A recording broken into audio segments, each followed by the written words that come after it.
Hello, everyone. Welcome. It is Monday night. It is time for Revolutionary Change. I'm Jen Perelman. I'm Peter Hager, and smash that like button, guys. I know it's not the sexiest of topics to talk about tonight, but we're going to have some good stories, and we want you to stick around because every once in a while there's a sexy topic. It happens. It happens. We actually have a couple of them saved away for tonight. You'll like them, and the one about the New York Mets owner we're going to get to later in the evening. I have a lot to say about that because my first job out of college was with the New York Mets. So I'm going to engage in that conversation in any I think so. Well, I mean, obviously, it's not really what I would call sports related, although it is technically sports related because he is the owner of the Mets. But he turns out that he is just as big of a pro-Israel IDF funding scumbag like the #1 Mets fan Jerry Seinfeld is. Why aren't more people like us? Hey, Holly Horn. Good to see you. So it appears that the calm was before the storm, and things are about to kick into high gear once again in West Asia. Yes, fam is here. Hey, Lila. What's going on in Iran, Jen? Well, it's sort of a tale of two wars, right? There's our version of what's going on, and then there's what is going on. So, and they're kind of different. So I have what my understanding is as factual as can be, and that is that this morning, Iran, and I don't know if the correct word is missile bombed or torpedoed, I don't know, but did that to one of a U.S. ship. And I do not think that it's mass casualty event type of situation, but we're not going to hear about it. So I do have the Al Jazeera. This was the most concise statement I was able to find that is from Iran. This is their statement on what they did. And I got to say, in terms of believability and credibility, they really have done what they've said they're going to do. They've been very consistent. They've been very clear. And so I have no reason to not believe them. Okay. So which one was that, Colin? Let me see. Okay. Statement by the Iranian army that has been saying they prevented the entry of what they call American Zionist destroyers into the Strait of Hormuz. The Iranian army public relations announced with a firm and swift warning from the Navy of the Islamic Republic Army the entry of enemy American Zionist destroyers into the Strait of Hormuz was presented. The words there I'm reading out of the Iranian army statement by their public relations department. Just to recap the news coming in, according to Fast News Agency, is that 2 missiles have hit a U.S. warship near Jask Island after it ignored warnings from Iranian authorities. So, this is how for people who are ever curious about how to get news, and it's not easy because you really do have to question everything and look at what everybody's motives are. But Al Jazeera in this capacity seems, pretty solid. So yeah, Iran told us, do not enter the strait. And we did. And now we're in the find out portion. And it's going to continue happening. And we're not going to necessarily hear about it. Yeah. The thing that's different about this compared to any other conflict we've seen in recent memory is that it isn't that any one nation can stand up to the United States militarily, but when a coalition of nations have decided that they are going to have each other's back when it comes to conflict with the United States, that's when you basically have met your match. And so when Iran knows that it has the backing of both Russia and China and North Korea, it becomes sort of a self-fulfilling prophecy of the United States has essentially brought this on themselves. And do not think for a moment that it can be lost on anyone that Al Jazeera, through the Iranian channels, which is being fed from the Islamic Republic of Iran, that they are referring to them as the Zionist Americans. When we say that we have to disassemble the relationship with Israel, this is one of those prime reasons, because if the international, forget what happens stateside, if the international message is the United States are a bunch of demented, perverted, if you will, Zionists, and many of them are. We're the home of the Epstein files. I think it's safe to say that the rest of the world sees us as pretty perverted and demented, and they're done. They're done with us. Everywhere around the world is done with us. I do enjoy watching it. I do. We're such bullies. It's so gross. Well, this is inevitably what is going to happen. And this is one of those rare instances where the enemy, if you will, enemy, I use that term loosely. Who's our enemy? I don't have any enemies. Again, the enemy is looking at the US and is saying, come get some. Here, we're going to bomb your tankers. What are you going to do about it? They're daring us. They're basically saying, we're not giving in, no matter what you say. From the BBC. You know what? And there was a really good BBC article, and I meant to forward it, but I got paywalled. Yeah, the UAE has been hit really hard. All of those little monarchy vassal states that are lapdogs to US empire, they're going to cease to exist, as will our presence in West Asia. That is what will happen when this is all settled. We're done there. And those little Arab monarchy states that are just our bitches, they're not going to be able to exist. They're not going to survive. They're going into the summer. They can't exist without air conditioning and desalination. They can't. They're going to have mass evacuations. Mm-hmm. U.S. strikes 7 Iranian boats, the Donald says, as tensions spike in Strait of Hormuz. President Trump says the U.S. struck 7 Iranian fast boats, not slow boats or rowboats, but fast boats, after vowing to help stranded vessels out of the Strait of Hormuz.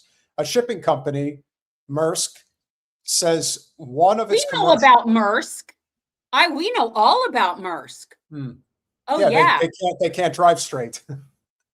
That's not what we know about Maersk. Well, I'm just using one example in the Baltimore Harbor. I'm just saying that's never going to forget that one. Yes, but that company, it's one of the biggest like commercial parts of the entire empire military complex is Maersk. Yeah, absolutely.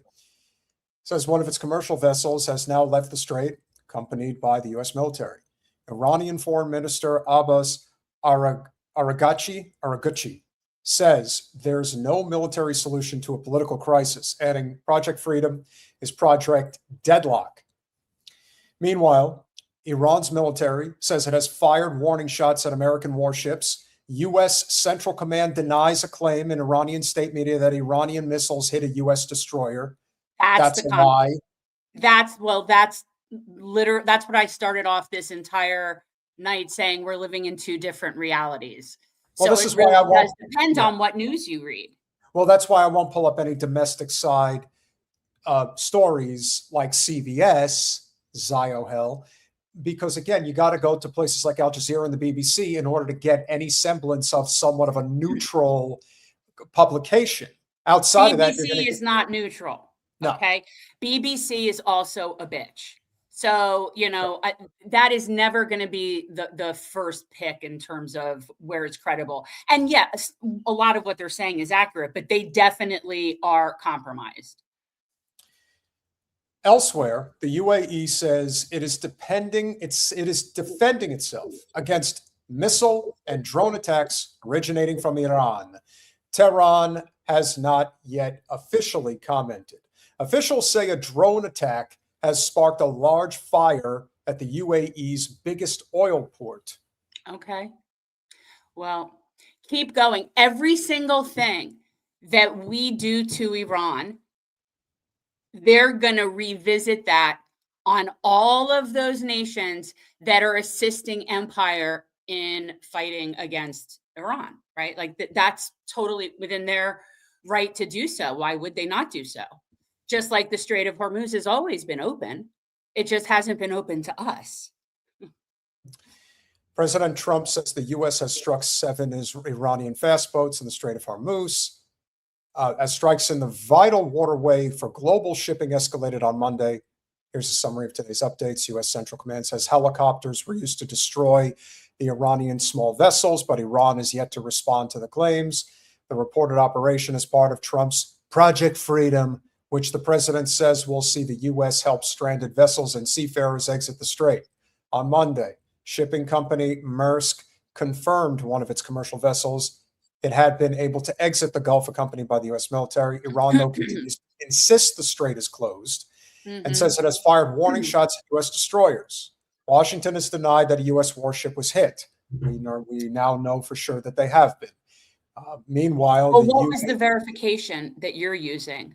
Well, you're using yours from Al Jazeera.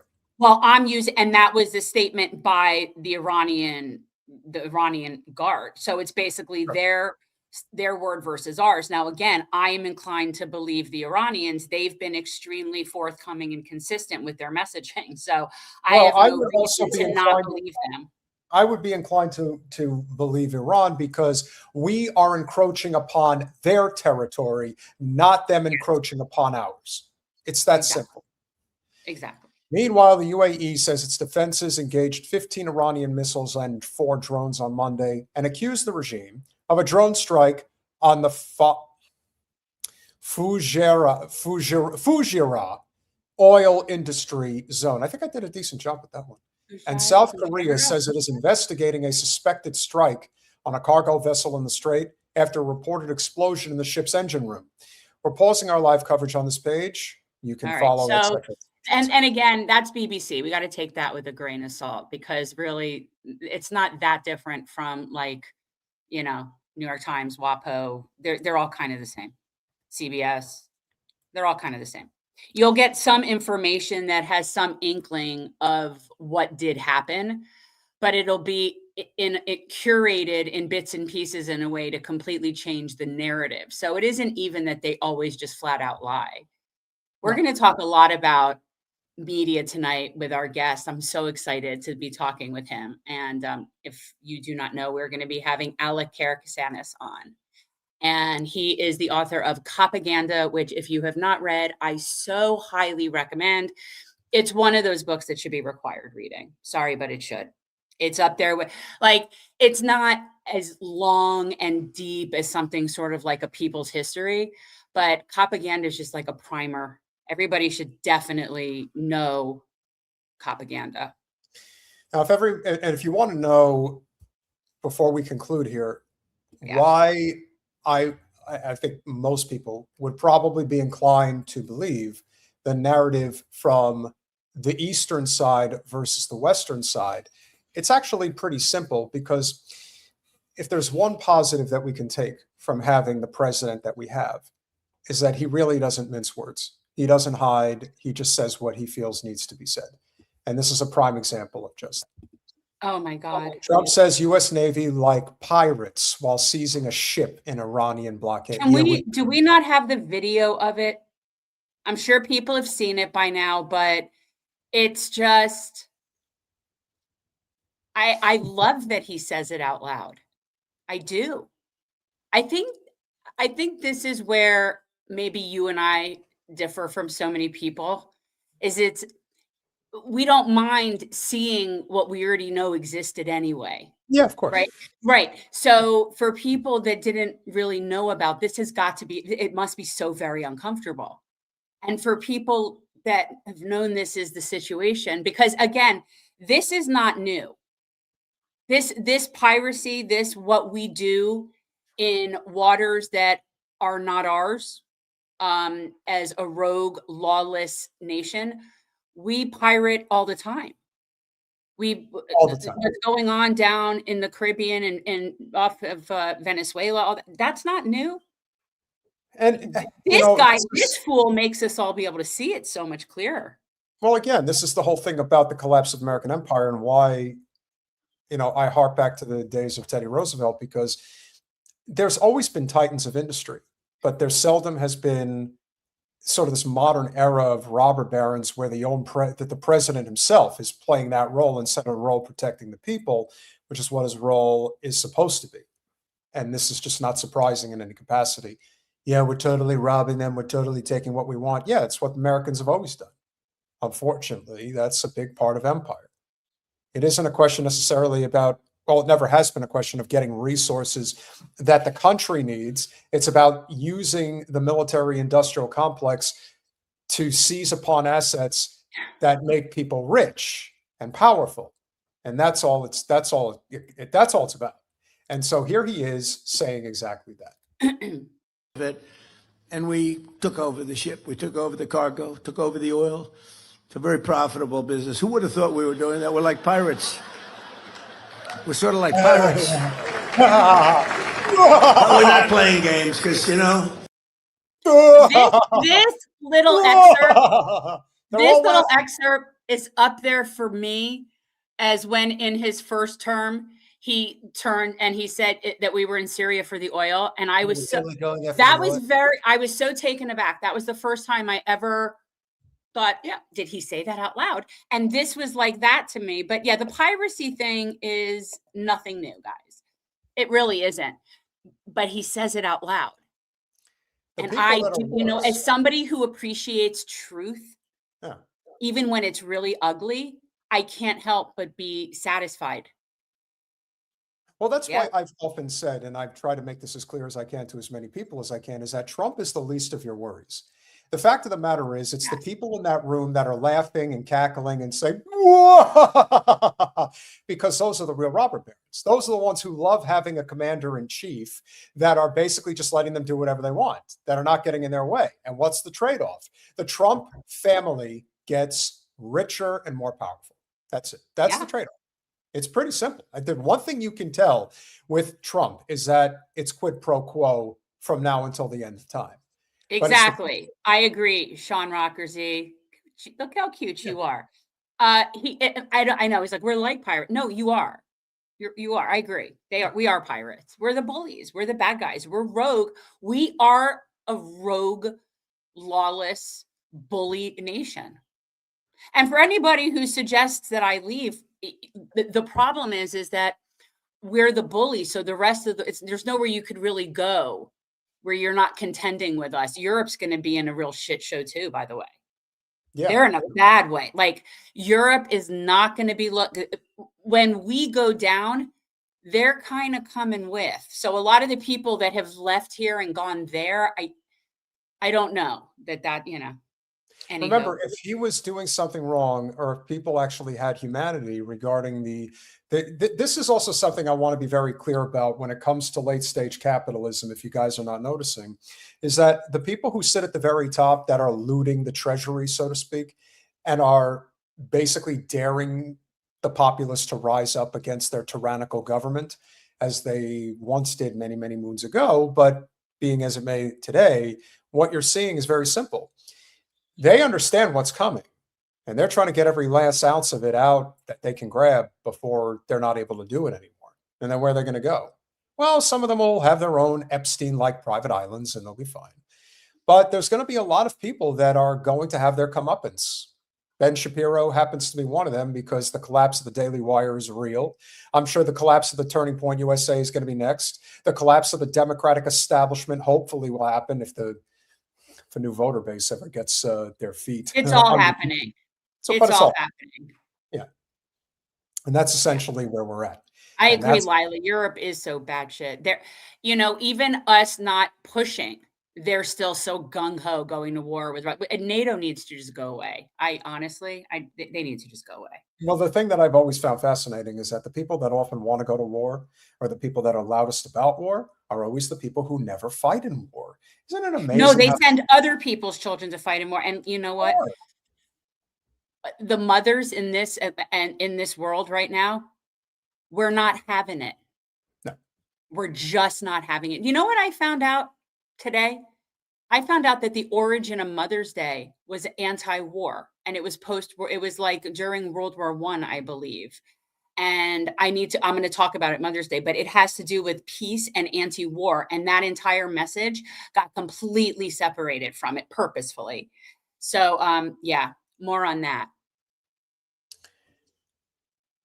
It goes without saying that when the cracks in the armor start to become noticed, they become more and more pronounced because the people that are deathly afraid of the uprising that is coming is going to overwhelm them at some point where they just can't stop it. And that's the point that we're at now. And so I'm sure many of you have heard this story about Professor Derek Peterson, a University of Michigan historian and MacArthur Genius Grant recipient. Had some words to say at the graduation ceremony at the University of Michigan just a few days ago. But this has gotten into the crosshairs of the Zio cult, like stop, Lior Rez's stop anti-Semitism, and this guy's a maniac and all that. Well, here's what he actually said, and it's not a lot. Sing for the pro-Palestinian student activists.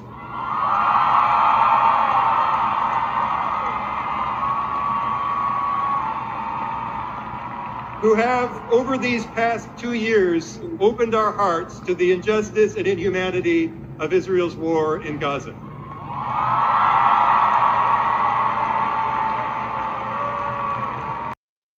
He at least, and here, this is what they're going crazy about this.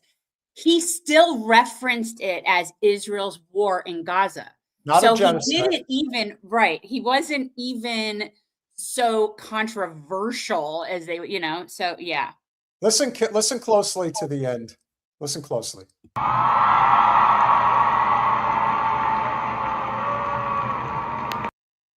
Okay, so here's what I heard. I heard about 100, 200, whatever number of cheers, and then I heard like 3 or 4 boos.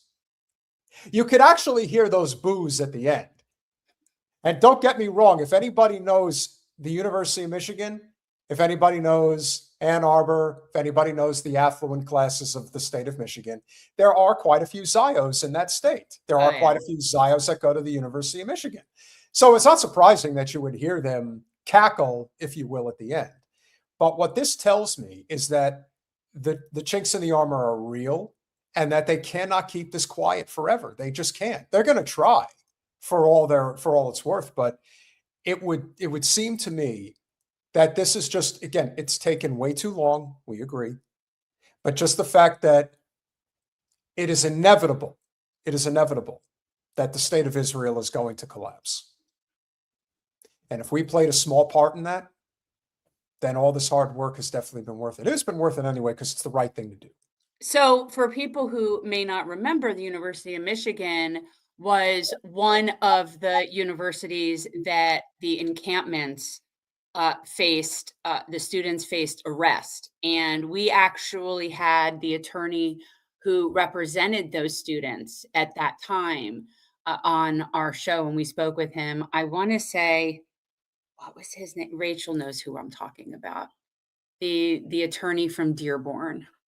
But that school has had a very loud Jewish anti-Zionist group that has been there and since the beginning. So they were very loud on that campus. And a lot of those students got in trouble and have consequences for that.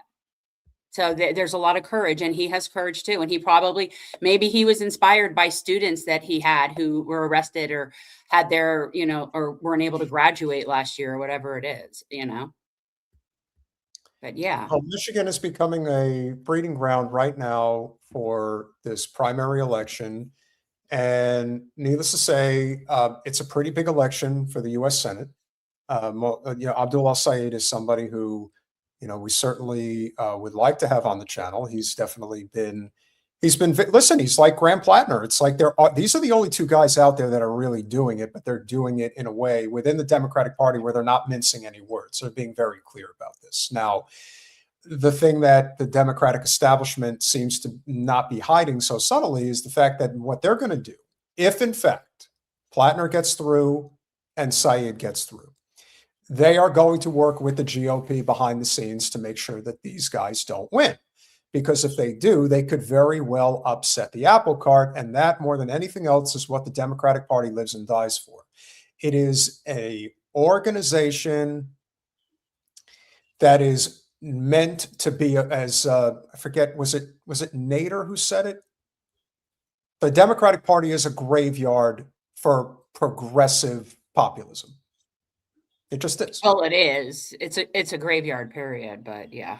Now it's truly a graveyard period because they're not going to be able to do anything.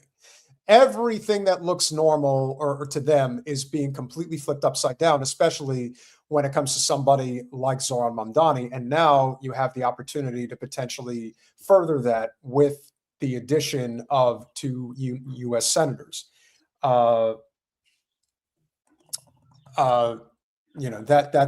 yes, I understand, Colin. I apologize. But this is also a reflection of where this is going to go. I don't know what's going to happen in this state, but it is definitely a breeding ground in many respects for that change that we seek. And so the professor actually decided to respond, and apparently CBS News got wind of this. University of Michigan professor defends pro-Palestinian commencement remarks. Michigan is not a finishing school. That's a good line.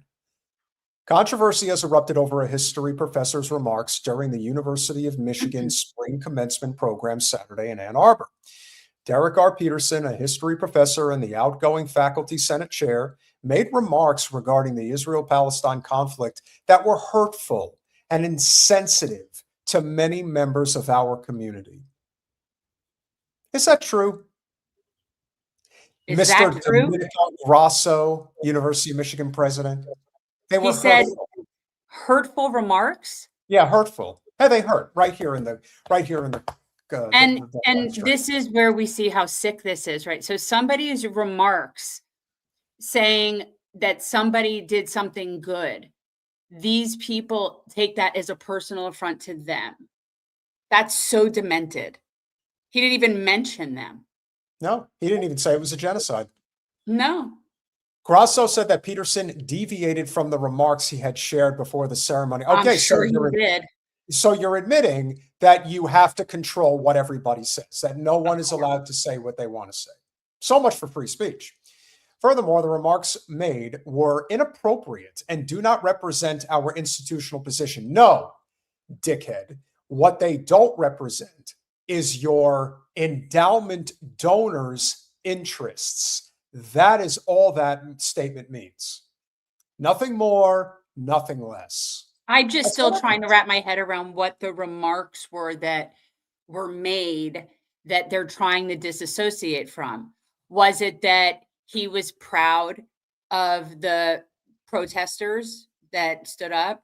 Because I could see how that could be so offensive. Or was it that he referenced Israel's war in Gaza, which to me is giving it way more grace than it should? I don't understand. I don't understand how this is an issue. These people are crazy. That's what it is. These people they're nuts. losing their minds. They're losing their minds. They don't know what to do. Oh my Furthermore, God. the college president said in response that he will work in the coming weeks with university leadership to review and refine future commencement programming. Again, keep in mind, this is CBS News reporting this. This is a reflection of how the complete corporate takeover of the system, because we do not have rule of law anymore, how the Zio scum that are part of the ruling class are allowed to run roughshod over our nation without any pushback, partially because our government is just in on the scam. But this is just a reflection clear as day of how we are living in a dystopian nightmare because we do not have any semblance of a constitutional republic anymore. We just don't. Little by little, it's eroded, but this is a great example of that. Short video clips of his remarks have been circulating on social media, during which the professor called out pro-Palestinian student activists who have, over these past 2 years, opened our hearts to the injustice and inhumanity of Israel's war in Gaza. Where's the crime? If that insults you, then you are a psychopath that supports genocide. Think about that. Like if those words are offensive to you, then you like genocide. That's some heavy stuff. These people should sit with that. They should seek help. Doing some Please. serious noticing is what's going on. I- Peterson provided a YouTube link to a longer clip of his speech. During the 5.5-minute video link he posted, Peterson began his remarks with the fight to allow women to become students at the University of Michigan. He challenged the graduates when they sing the school's fight song, The Victors, to remember those first women students and the first Jewish professors and Jewish students on campus. He continued, sing for the students of the Black Action Movement, whose members demanded a curriculum that would reflect the experience and identity of Black people in this country. Sing for the pro-Palestinian student activities who have over the past 2 years opened our hearts and injustice to the injustice and the inhumanity of Israel's war in Gaza. The greatness of this institution does not only rest on the shoulders and on the accomplishments of our student athletes who deserve all the congratulations we can offer them, but the greatness of this university rests on the courage and the conviction of student activists who have pushed this university down the path toward justice. It is to them that we can rightly sing, hail to the victor's valiant, hail to the conquering heroes, hail to Michigan, the leaders and the best. Yeah, lots of terrible language there, Jen. It's nobody's buying it anymore. It's not working. It's not working. It's their own little echo chamber and them just sitting around. Unfortunately, those are the people that are the donors and the endowments and all that, the people that have the content control. But regular people aren't buying it. Nobody's buying it. The concept even now of calling people racist and anti-Semitic is just, it's all losing so much meaning. Those publicly criticizing Peterson's statements include 2 Republican-endorsed candidates for the Board of Regents election, Michael Shostak and Lena Epstein. Yes, they're both Jewish, who issued a joint statement saying, commencement ceremonies exist to unite the university community around academic achievement, personal growth, and the promise of what comes next. It should not become a stage for political activism that leaves students feeling excluded or uncomfortable during one of the most important milestones of their lives. I am so sick of these people needing to be comfortable. I am so sick of it. I mean, it's funny. It's insufferable. It's so insufferable. So here's what Mr. Shostak had to say. Show us your stack, or lack thereof. I am disgusted by this educational leader who uses his platform at spring commencement to attack Israel. Okay. He didn't. Okay. And Sarah Hubbard, a Republican who is currently serving as a UM regent, said in a social media post, while I wasn't there yesterday to see it in person, what I have seen is incredibly troubling and disappointing. It is very difficult to execute meaningful consequences on tenured faculty, but as a leader, I can help set the tone and expectations for their conduct. Hubbard said she expects to discuss the circumstances both with the Board of Regents and the university administration. Make no mistake, we will not allow a 30-second soundbite to tear down the goodwill that so many of our campus have worked to build. Together, we have made Michigan a welcoming, safe, and inclusive community, one that we can be proud of. Guys, it could not be more obvious that this is about their Zionist Jewish donors, of which there are plenty to this university. They are offended that somebody is calling out not just Israel, but doing it likely in front of at the University of Michigan. My guess is that that audience that was there, when you include the student body, when you include the families and the faculty, somewhere in the neighborhood of about 40 to 50,000 people heard him say that. So naturally, they're losing their mind because they couldn't control that statement. They have CBS, they have CNN, they have all of these organizations, and they're going to try to get them all. Don't kid yourself. The Zio scum are going to try to get it all. That's their goal. But we saw it. It's too late. It's out there. And I would say this about that professor, if that's a tenured professor.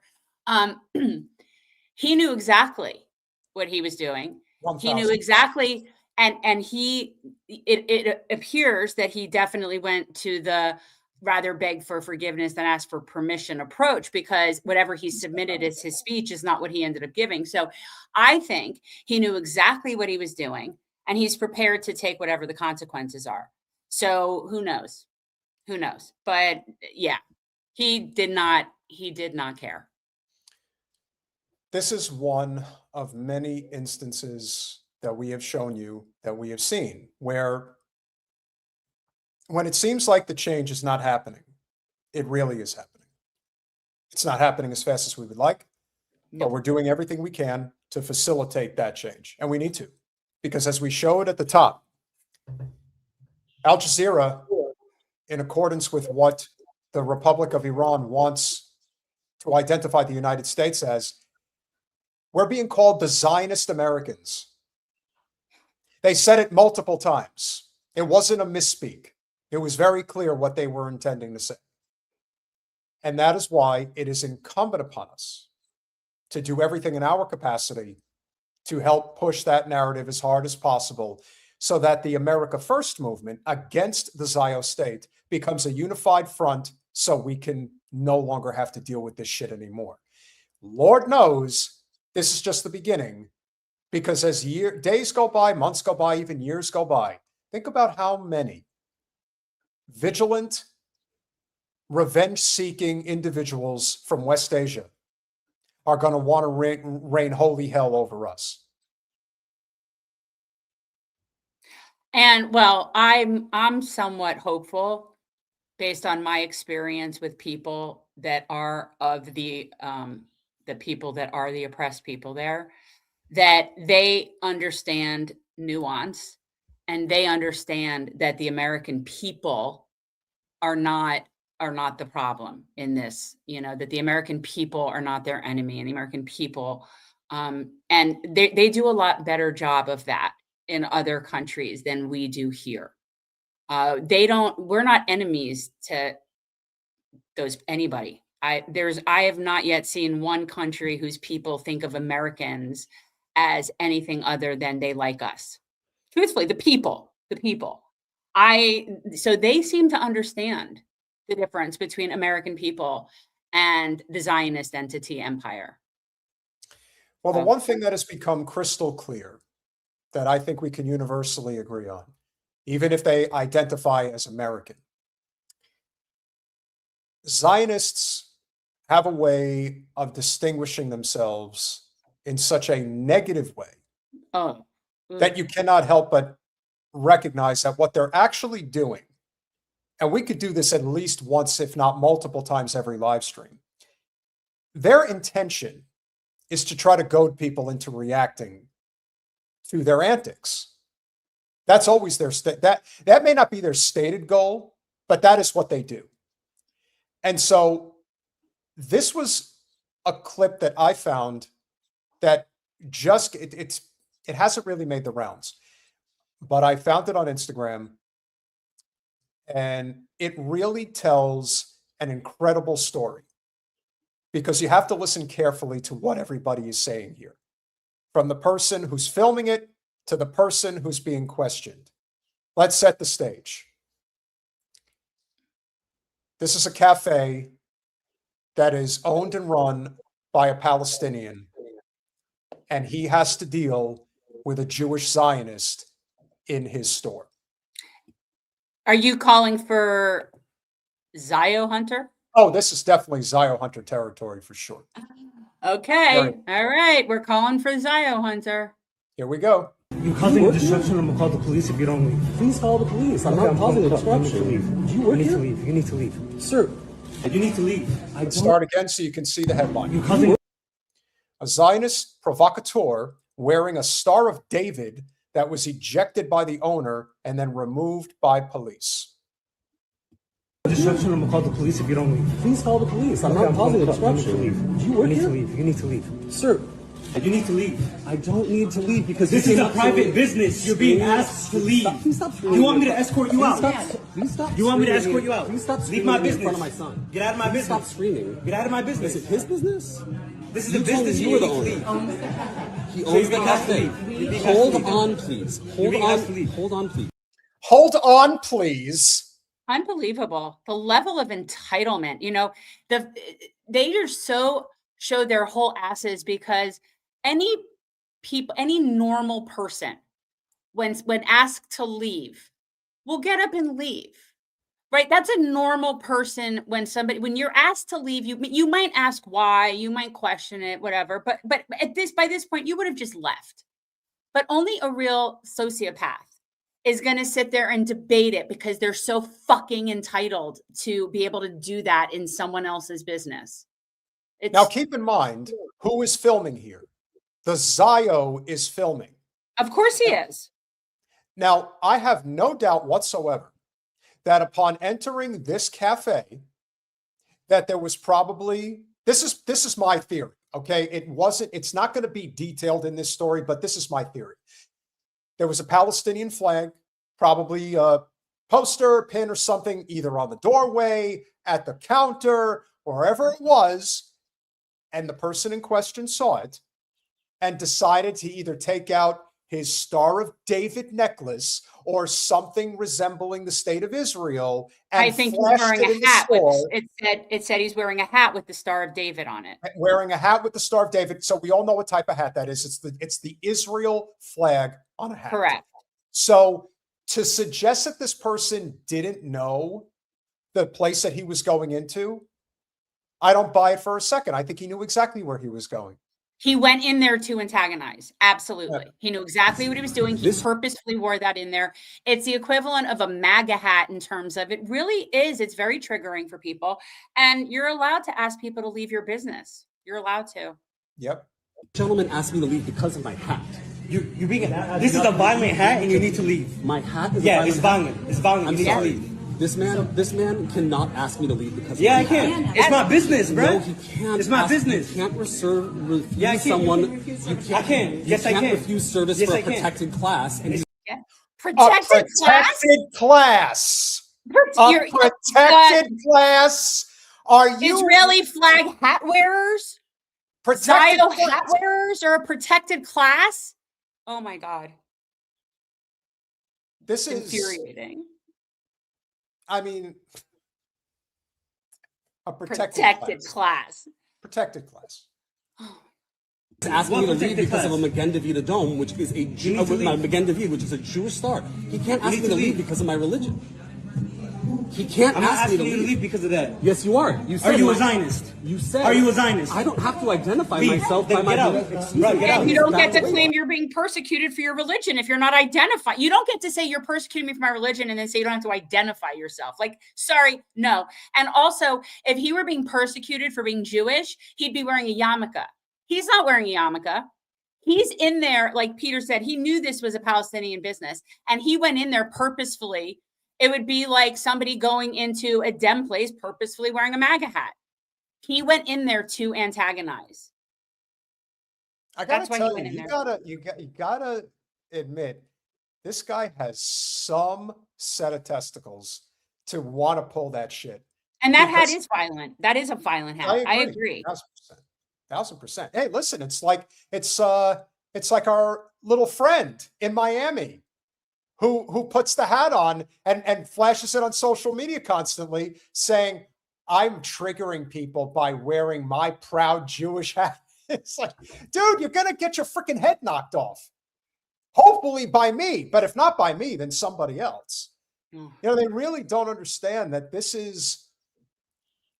eventually this is not going to work for them anymore. No. They're going to end up, they're all pariahs. Yep. Every last one of them, including this douche Yeah. Get out. Yes, he does if he's asking me to leave based on a protected class. Are you really, like, I'm sitting here quiet. We were sitting here quietly playing, I don't, you're wrong, call the police. I don't, they're wrong, call the police. You're going to have a lawsuit. I don't, you're wrong, call the police. Yeah, I'll call the cops on you, bro. Do it. Even though it's against my ethos, I'm gonna call the cops. Do it. Call You walk into an establishment. That what? Doesn't allow Jews? That doesn't allow Jews? They are going to play this from now until kingdom come. He knows damn straight what that is. And this is a prime example of why you Katie, Mr. Finkelstein. There's not enough, there are not enough Jews that speak out against this shit. There's just not.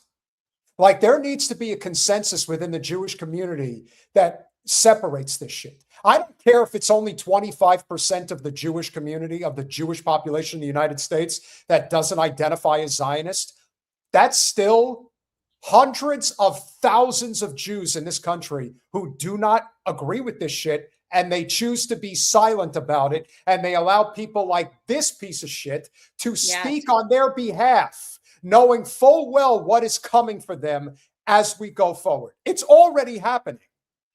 So I can't help but think with everything you said, and if we exchanged it and made it percentage of men that are not those kinds of men, and if those amount of men would actually stand up and say things, then yeah. So everything Peter just said about the Jews that are not standing up and saying things, or just as it's the same thing for the men that aren't standing up against other men. Same thing. Continue. They may not allow Jews. And if they may not, that's not on us. And it's not on you. It absolutely is. You can't deny service to Jews. No. Now he's pointing at me and saying, if you listen very closely, and this is the funniest part of all of this, whether he's faking it or not, you listen closely to his tone, you could tell he's trying to either hold back tears or he's letting them go for the show. They may not allow Jews. And if they may not, that's not on us. And it's not on you. It absolutely is. You can't deny service to Jews. No. Now he's pointing at me and saying I'm not innocent because I have a Jewish star on my head. You think that they're allowed to discriminate on my religion. They're not allowed to do that. I didn't say anything. I didn't do anything. They are not allowed to. Are they allowed to ask people to leave for being gay? Oh my God! So he just compared. Now he's playing the gay card. Well, no, he just compared being a Zio-Nazi to being gay. Yeah.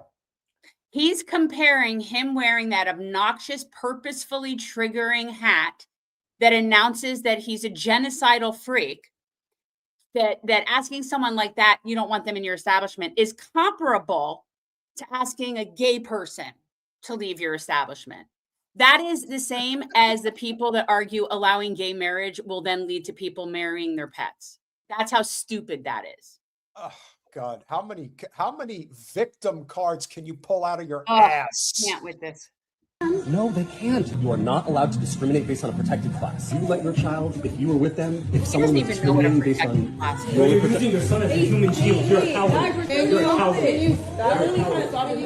This guy's using his son as a human shield. Do I seem like a person that's being confrontational here? Using his son as a human shield. So you're not making the people that are around.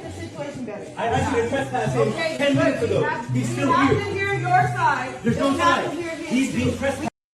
There is nothing to hear, lady. If this was reversed and that was an Israeli restaurant and a Palestinian guy sitting there with a hat on his head that they asked to leave, I don't think she'd be sitting there and discussing that we should be hearing both sides. No. That wouldn't even be a discussion. I want him to leave. Okay, I did that. Talk to you outside. Am I being trespassed? Yeah. Yes. Okay. I'll comply with anything that you have. انقلع يا شرموط. انقلع يا شرموط. I love Jewish people. I love them. Tikkun Olam. Fuck Israel. Tikkun Olam. Yes. And everybody, see, again, this is what the rest of the world, people from the rest of the world, have a much better understanding of context and nuance and are able to see shades of gray that we don't tend to see so much in this country. So this man 1,000% knows the difference between a Jew and a Zio. 1,000%. Again, this isn't somebody who is wearing a yarmulke. And this is the danger that I have constantly tried to remind people. When you cede the real estate to somebody like Nick Fuentes and Dan Bilzerian, you create this environment where you can just say F the Jews because it's all the Jews. And no one pushes back on it because the Jews don't speak up when they should. And this is a prime example of somebody who doesn't feel that way, who's like, no, I can make the distinction between somebody who's Jewish and somebody who's a Zionist who happens to be Jewish. That is a man of nuance and a man of culture. And you know what? If I could only have an opportunity to go to that establishment. Do we know where it is? Do we know where that is? I'll look into it. I'll see if I can find it. I'll make mention of it on the next. Yeah, podcast. we need to find out where this is and go there. We'll finish it up. Fuck Zionists. Fuck Zionists. I trespass. I trespass. Why he's saying fuck Israel and fuck Zionism? Can I ask that? No, you can't. What? It's a free country. I can say whatever I want. But why is he saying it to me? Bye-bye. Why is he saying it to me? Bye-bye. Are you a Zionist? Bye-bye. Stop! Go outside. Why are you saying Please, it to me? please, go outside. He went in there purposefully to bait them. He knew that it was a Palestinian establishment. He went in there wearing that hat. He's a total piece of shit. And he went in there wanting to film this to play some sort of victim card. This is now, it's pathetic.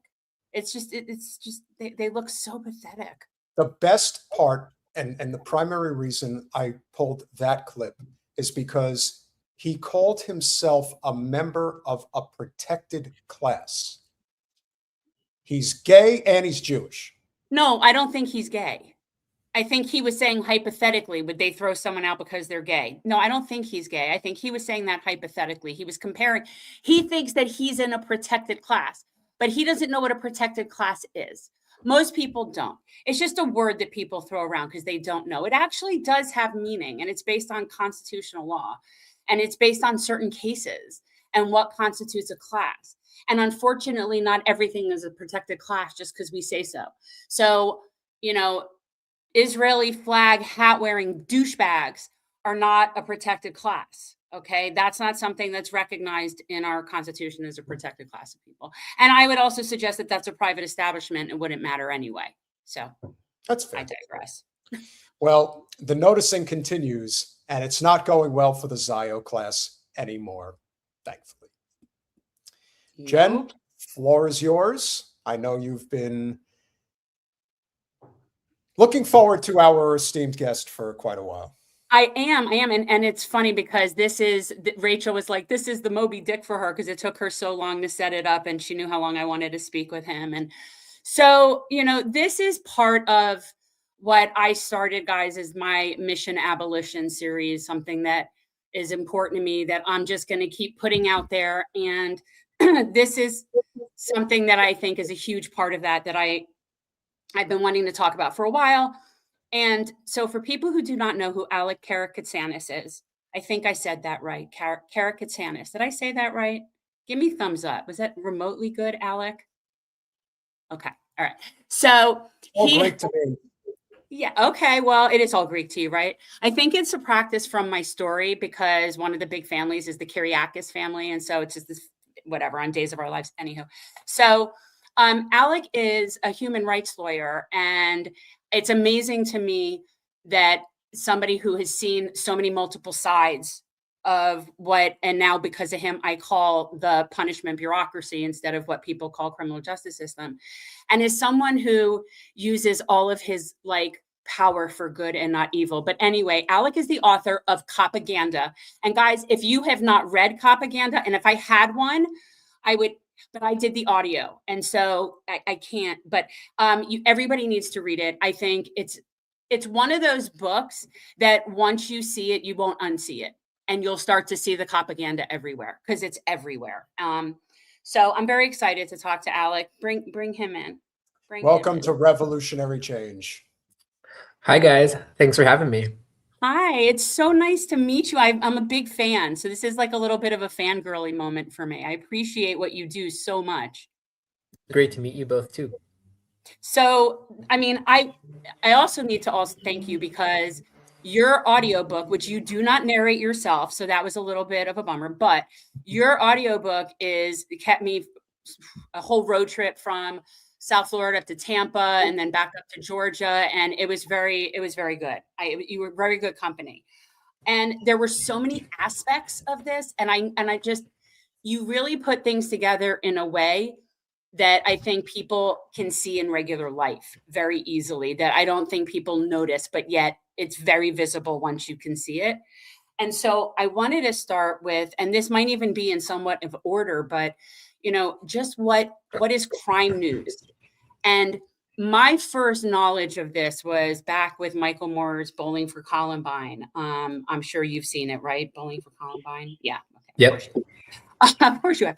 So the concept of crimes going down, but yet the media is reporting like, you know, there's murders on every corner. And that movie was really my first understanding as to how unbelievably reversed it is, like conflated the news is. So this was the first layer of what you talk about as Copaganda to me, was like this sort of like, what are we afraid of, and where that crime news comes from. So I thought we could start with that. Well, first of all, thank you for the kind words about the book. It's, as will become obvious to you as we continue this conversation, once they heard my voice, they were very adamant that I wasn't allowed to read my own book. But I don't have a showbiz voice, apparently, according to the publisher. So they found someone who read the book. Apparently I haven't listened to it, but he's apparently quite a prominent narrator of fantasy stuff, and he's very popular, and he goes to all these conferences, and he recommends my book. You know, in addition, he fell in love with my book too, and he recommends it to all his fantasy followers. So good. That they should it really is. It's one of those primers that I think should be required reading. And this first part about how we're so news brainwashed is a huge part of it. Yeah. Yeah. So, I mean, let me just start by saying that out of the millions of things that happen the night before, someone who curates the news for us is deciding which 6 or 7 or 8 they're going to tell you about on the nightly news. And the rest of it is getting ignored. So right there is a tremendous power to shape what we think and what we think is urgent. And one of the things that you'll notice if you watch a lot of mainstream news is that the kinds of crimes that they report on are actually a very tiny subset of the kinds of crimes that are occurring in the world.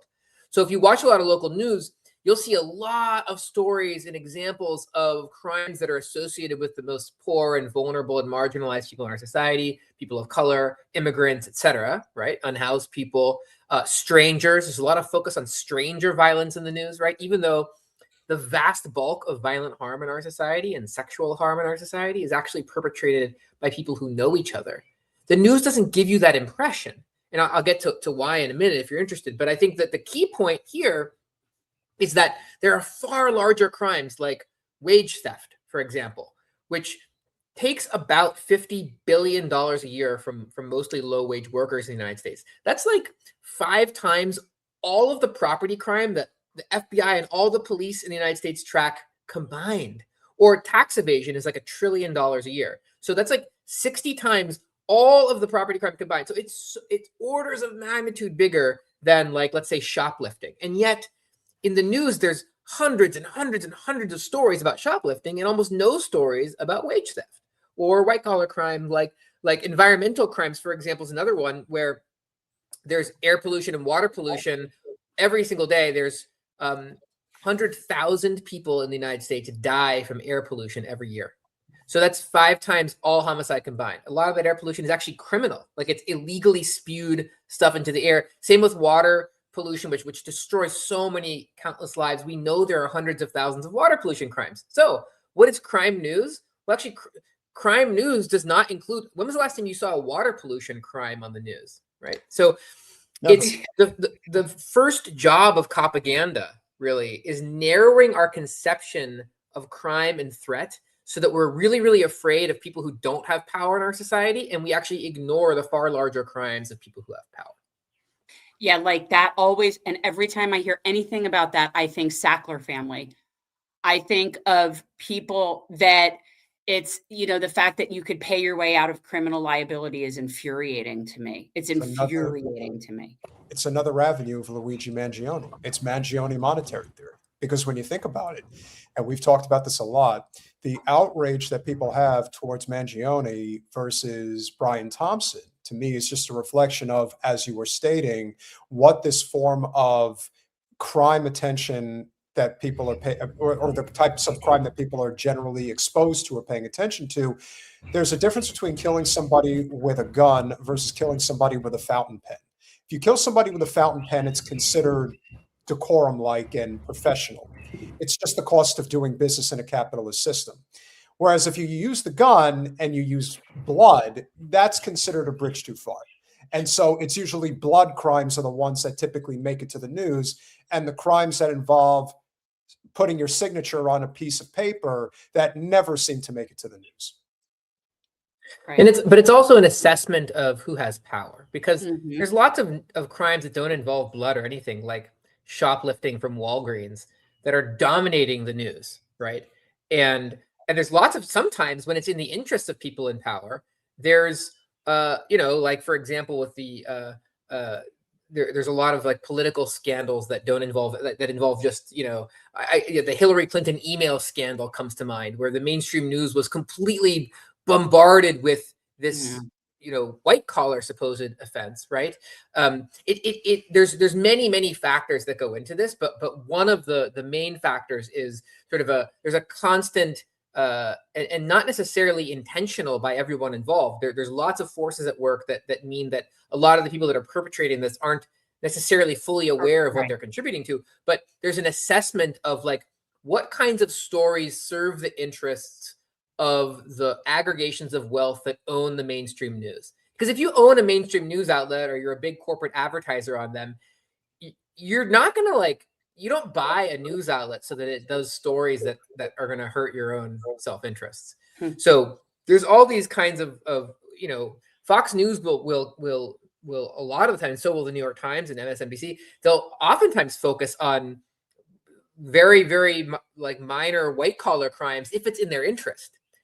So there's a huge focus at different times in American history on welfare fraud by the poorest people in our society, or food stamp fraud, or undocumented people supposedly lying on their immigration applications. There's lots of crimes that get a moral panic that don't involve blood and gore, etc. Right, but they're always. It's the premise of the system to shape the narrative as to what, not only what is crime, but what is violent. And this is something that I talk about a lot, and I think it's very important. And one of the key things that I got from your book as well is this really assessing what we consider to be violent. So to me, not giving people health care is violent. Not paying people a living wage is violent. Poverty is a violent policy choice, right? These are all things to me that are violent and cause way more death than, I would say, probably any of the criminals that are otherwise incarcerated have committed at all, right? So, it's this whole perception is what's crime. And I think that's where it does start. And then the next phase goes into the police PR. And what does that look like, right? Like what happens? So now we've convinced everybody that there's all this crime. We have to be so scared because there's all this crime. Everybody needs to be scared. And the only thing we can do is have more law enforcement, right? Like that's the logical next step. And would you explain how any voices other than that logical step are never included in the conversation? Yeah, one of the most important pieces of this propaganda story is that every single article, news outlet, etc., that talks about the issues of crime ends up in some way juxtaposing it with the criminal punishment bureaucracy. And this is, at first blush, it doesn't even strike most people as odd. I mean, if you're talking about crime, you should talk about the police or jails or prisons or prosecutors, etc. But that is, if you look at it a different way, it's almost like a flat earther set of mythologies, because what the actual empirical evidence shows is that the things that affect how much we hurt each other in society have nothing to do with whether there's 10 cops on this beat or 7, or whether this prosecutor is too progressive because they're only prosecuting 53% of the cases the police bring versus the predecessor who was prosecuting 58%, or the sentence for this crime is like 11 years, but it really should be 19 years.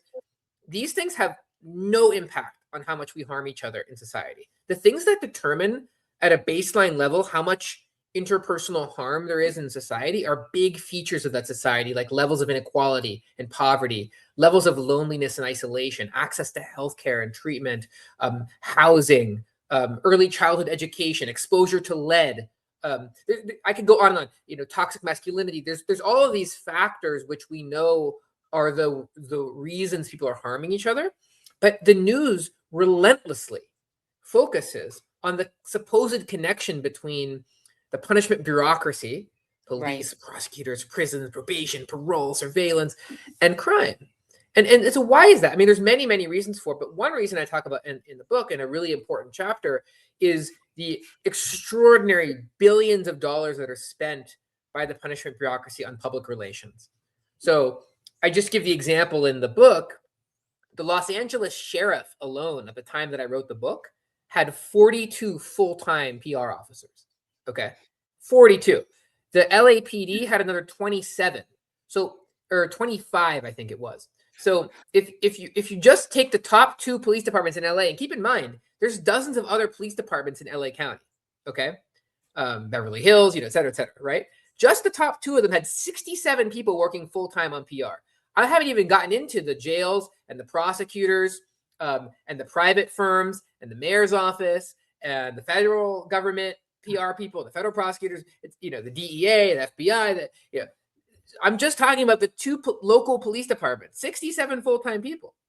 So, you know, when the Chicago police killed Black teenager Laquan McDonald under the mayor administration of Rahm Emanuel, they had 4 full-time PR officers. A few years later, by the time I wrote my book, they had over 50 in Chicago. Okay. New York Police Department under Jessica Tisch has about 90 full-time PR people. Oh. So what you have to understand is, and I didn't fully appreciate this until I started talking to local news producers and local news anchors for my book. I had these local news producers reaching out to me, and they would say, I've been reading your online post, I've been reading your newsletter, your Substack, and I don't want to be part of this anymore. Like, I don't know what to do. But you have to understand, every single day we have to fill 23, 24 minutes of news without commercials, right? At 5 o'clock, at 6 o'clock, at 10:30, at 11, at 7 a.m. And the police make it so easy for us. They have a whole team that basically produces stories for us. They don't just send us lists of people they arrested. They send us photos, videos, quotes, officers to interview. They connect us with expert witnesses. They give us charts and graphs, right? So they're literally producing the news for your local news agency. And so what I talk about this a lot in the book, about what would it look like for us as communities to intervene in this process, to start building relationships and producing the news ourselves and giving and producing news that is much more about the things that actually affect. Like, for example, you instead of having a reporter in the police department, you have a reporter in housing court, and you could have a bad landlord of the day segment, right? Or we could get together and we could do stories with the people that inspect the soil at your local playground, because every parent wants to know, like, is the soil where my child is playing contaminated, right? So it's not that people don't want these stories, it's that we don't actually have the mechanisms right now where we're connecting all these important things that are going on in communities. There's been a lot of divestment from the processes and funding that would enable those stories to make it. Instead, we're investing in police PR departments. Alec, how much of law enforcement would you say is a jobs program? Well, I mean, it's not just me saying it. There's, Amy Klobuchar just came out recently and opposed a closure of a prison because it was a great jobs program. And everyone in the system, this is like a dirty secret. I mean, everyone in the system for the last 4 decades has understood that the punishment bureaucracy's growth is a massive program it's not just jobs, because, a lot of these are actually really bad jobs. In a lot of these surveys, when they talk to prison guards, et cetera, and right now, a lot of police departments are actually having trouble finding people who want to be cops because, good. Yeah, that is good, because people don't want to oppress other people. And there's a sense in our society, people understand that the police serve the interests of people who own things in our society. And they don't want to be in service of the landlords and the real estate developers and the large corporations. But so yes, there's the unions, the prison guard unions, the police unions, the DA unions. They're very powerful forces. They're trying to preserve their jobs. But also there's at every single stage of this system, each aspect of the system has been privatized for profit. So it's not just about jobs, it's also about enormous profits for big companies. So for example, I have a series of cases where I'm representing little children around the country who are trying to establish a constitutional right to hug their parents because jails across the US have eliminated the ability of children to visit their parents. Why? Because the prison and jail telecom industry is owned by private equity, and they figured out that if you stop people from visiting with their families for free, they don't have to spend more money on these monopoly phone call rates. Yeah. And then they figured out we can give sheriffs kickbacks. We pay sheriffs, hey, if you stop your visit program for families, we'll give you extra money. You can take a cut of the profits, right? There's a multi-billion-dollar for-profit commercial money bail industry. Only 2 countries in the world have this, the US and the Philippines, right? So in the US, if you're arrested in many places, you're told you're free to go home to your family so long as you pay some private company a non-refundable premium, right? All the food and the medical care inside public jails and prisons has been privatized for profit. The medical care. So it's not just jobs, it's also extraordinary amounts of money that are being made by actually a very small segment of society. And then I'll just say finally, real estate developers play a tremendous role in local political decisions about where the police are deployed. And it has to do with property value, development, right? And that's why in many, many, many cities, there's hundreds of thousands around the country of untested rape kits because the police are choosing not to investigate rape. And instead they're doing low-level drug and public disorderly conduct arrests in places where developers want to increase the property values. So this is the reality of it's not just you're right, it's a jobs program, but it's so much more that it's a profit program. Well, yeah, that's what I was alluding to. This is a system that's constructed in such a capacity where the checks and balances that had initially been put in place by the framers has just been eroded piece by piece over multiple generations. But today, Jen and I talk about it all the time. It's a free-for-all today. This is a lawless country in so many ways. We're rogue. We're rogue. We don't follow laws here. Which is also why it's inevitable that we are heading for revolutionary change, because people don't trust the system anymore. Not that they really did, but now it's just so in your face. And the fact that we have a commander-in-chief that doesn't hide anything. He just lets it fly and lets everybody see I love it. Behind the curtain. At some point, you have to rip off the Band-Aid. You have to recognize that a huge part of this, listen, we've talked at length about, Debbie Wasserman Schultz and the hell that she has brought to South Florida in so many respects. But maybe one of the most unheralded aspects of her career is how in bed with law enforcement and private prisons she's been since the start of her career. She tried to put a private prison in a part of South Florida that the affluent live in, and they were not having it. They didn't have any room to put it in the urban plighted parts of South Florida because they're all over densely populated anyway. But that was a prime example of just, hey, pay me the money. I'll let you get the contract, and if the people step up, that's great. Well, most of those municipalities are whores for developers anyway. But and it makes sense when you say, oh well, cops have to have their PR spin, especially with the amount of officer-involved shootings, which basically means when they murder somebody. But what was really disappointing, and yet not surprising, was the amount of support they get from the academic world in terms of where they get backup for these ideas and suggestions that the only solutions are more law enforcement and more rules and increasing their budget. And there's so many seemingly independent sources or people, like you would think universities, where maybe Harvard even would have somewhat of an interest in being truthful, but yet no. This is, I think, one of the most important parts of my book. In fact, Yeah. the book in general is actually not about the right wing. It's not about the far right. It's about mainly the stories that are told to people who think of themselves as liberal and progressive. People who aren't overtly saying that they want an incredibly racist and unjust and brutal and arbitrary and bloated and ineffective punishment bureaucracy. The book is about how so many people who think of themselves as well-meaning and well-intentioned are brought along to support something that is so completely and thoroughly discredited as a matter of the evidence and brutal in terms of its effect on human beings and their communities, their families, and our ecosystems. And so one of the key points, and maybe my favorite chapter of the book, is where I talk about these two Harvard professors. These guys call themselves progressives. They actually call themselves socialists, right?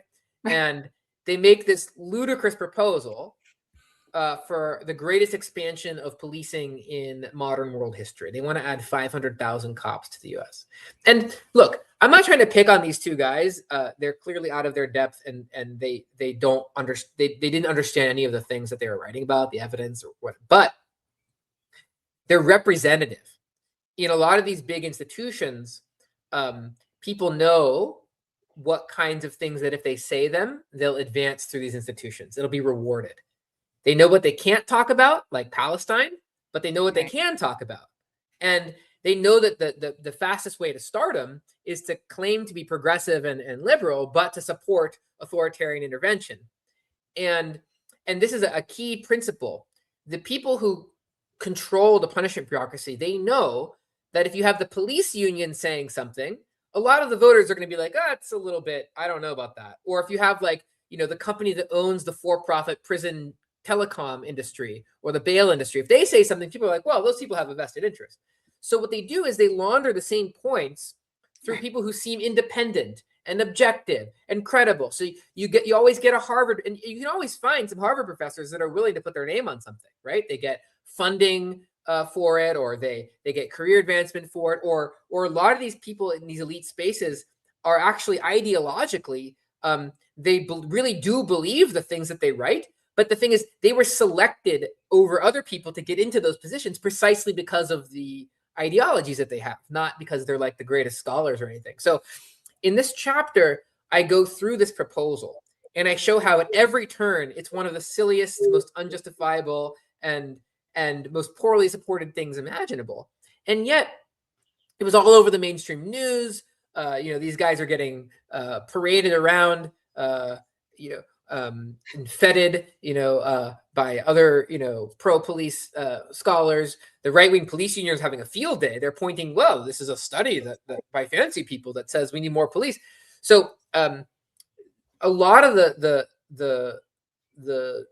points in my book, though, are similar to that, in that it's, sometimes it's Harvard professors, but other times, to sell something really brutal and horrific, they get somebody who's part of like a minority group or an oppressed population to say that they want it, right? So, when NPR is doing a story about policing in a neighborhood, they go report on like the one guy they find in a poor neighborhood who says, yeah, I think we need more police.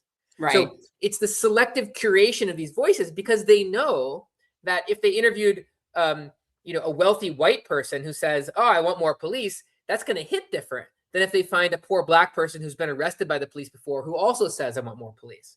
And that's the way they skew people, and they add credibility through validating whether it's the person's credentials or their personal background or their identity as a immigrant or a black person or a woman or whatever it is, and then they weaponize that, and you have to be aware of how this is being used against you, and if you're going to start trying to fortify your mind against all this.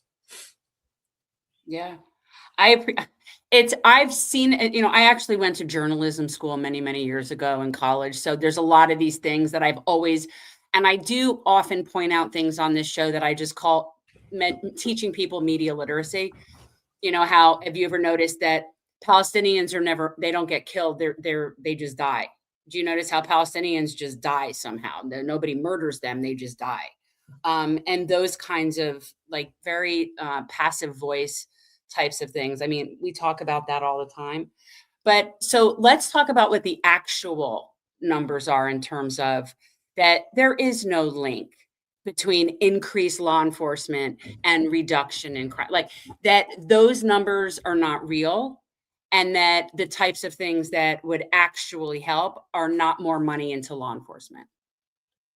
Yeah, this is not actually a controversial question. Right. The overwhelming empirical evidence shows that more investment in the punishment bureaucracy does not make us safer. And this actually isn't that controversial. If you look across the world, if per capita spending on punishment were a marker of safety, we'd have the safest society in world history. Right. But we don't. And what we know from American history, from different experiments that are done in different times, different places within America, we know from a comparison across other countries, it's these factors I mentioned earlier. It's deeper things about a society. It's what level of connection do people have with each other and their communities and their neighborhoods? How isolated and alone are people? How poor are people? What are the levels of inequality? What kinds of toxins are they being exposed to? What kind of access do they have to healthcare and housing? And what kinds of activities do kids have? What kinds of early childhood development programming is there? These are the things. And then there's all kinds of cultural factors as well that affect, how much people end up hurting each other. And the idea that punishment is the way to a safer society has been discredited. And it's so shocking, therefore, to every single night in the news to see crime. And again, when I say crime, I mean the very narrow range of crimes that the news is focusing on, associated with little tiny tweaks. So it's like, there'll be some new progressive policy some DA will announce where the DA will say something like, I'm not going to jail people because they can't pay cash bail anymore. Right. And then all the news will have the police chief on being like, that's going to increase crime. That is like flat earther stuff. And yet the news creates that association through the mere juxtaposition of those two things. Right. I mean, we know that there's that the association isn't there. I mean, I talk about it a lot. I mean, my main issue that I have with, the whole system is that it's in no way restorative, right? Like there's no reparation, there's no restoration. It is literally just about punishment. And the victim, when there are people that are victims in crime, they're out of it. They're completely out of it. They're not included in the discussion. Nobody really cares about making them whole. And it's all about just punishing. And it's just so inherently evil. And just unproductive. It seems extremely, unproductive, other than it's very profitable.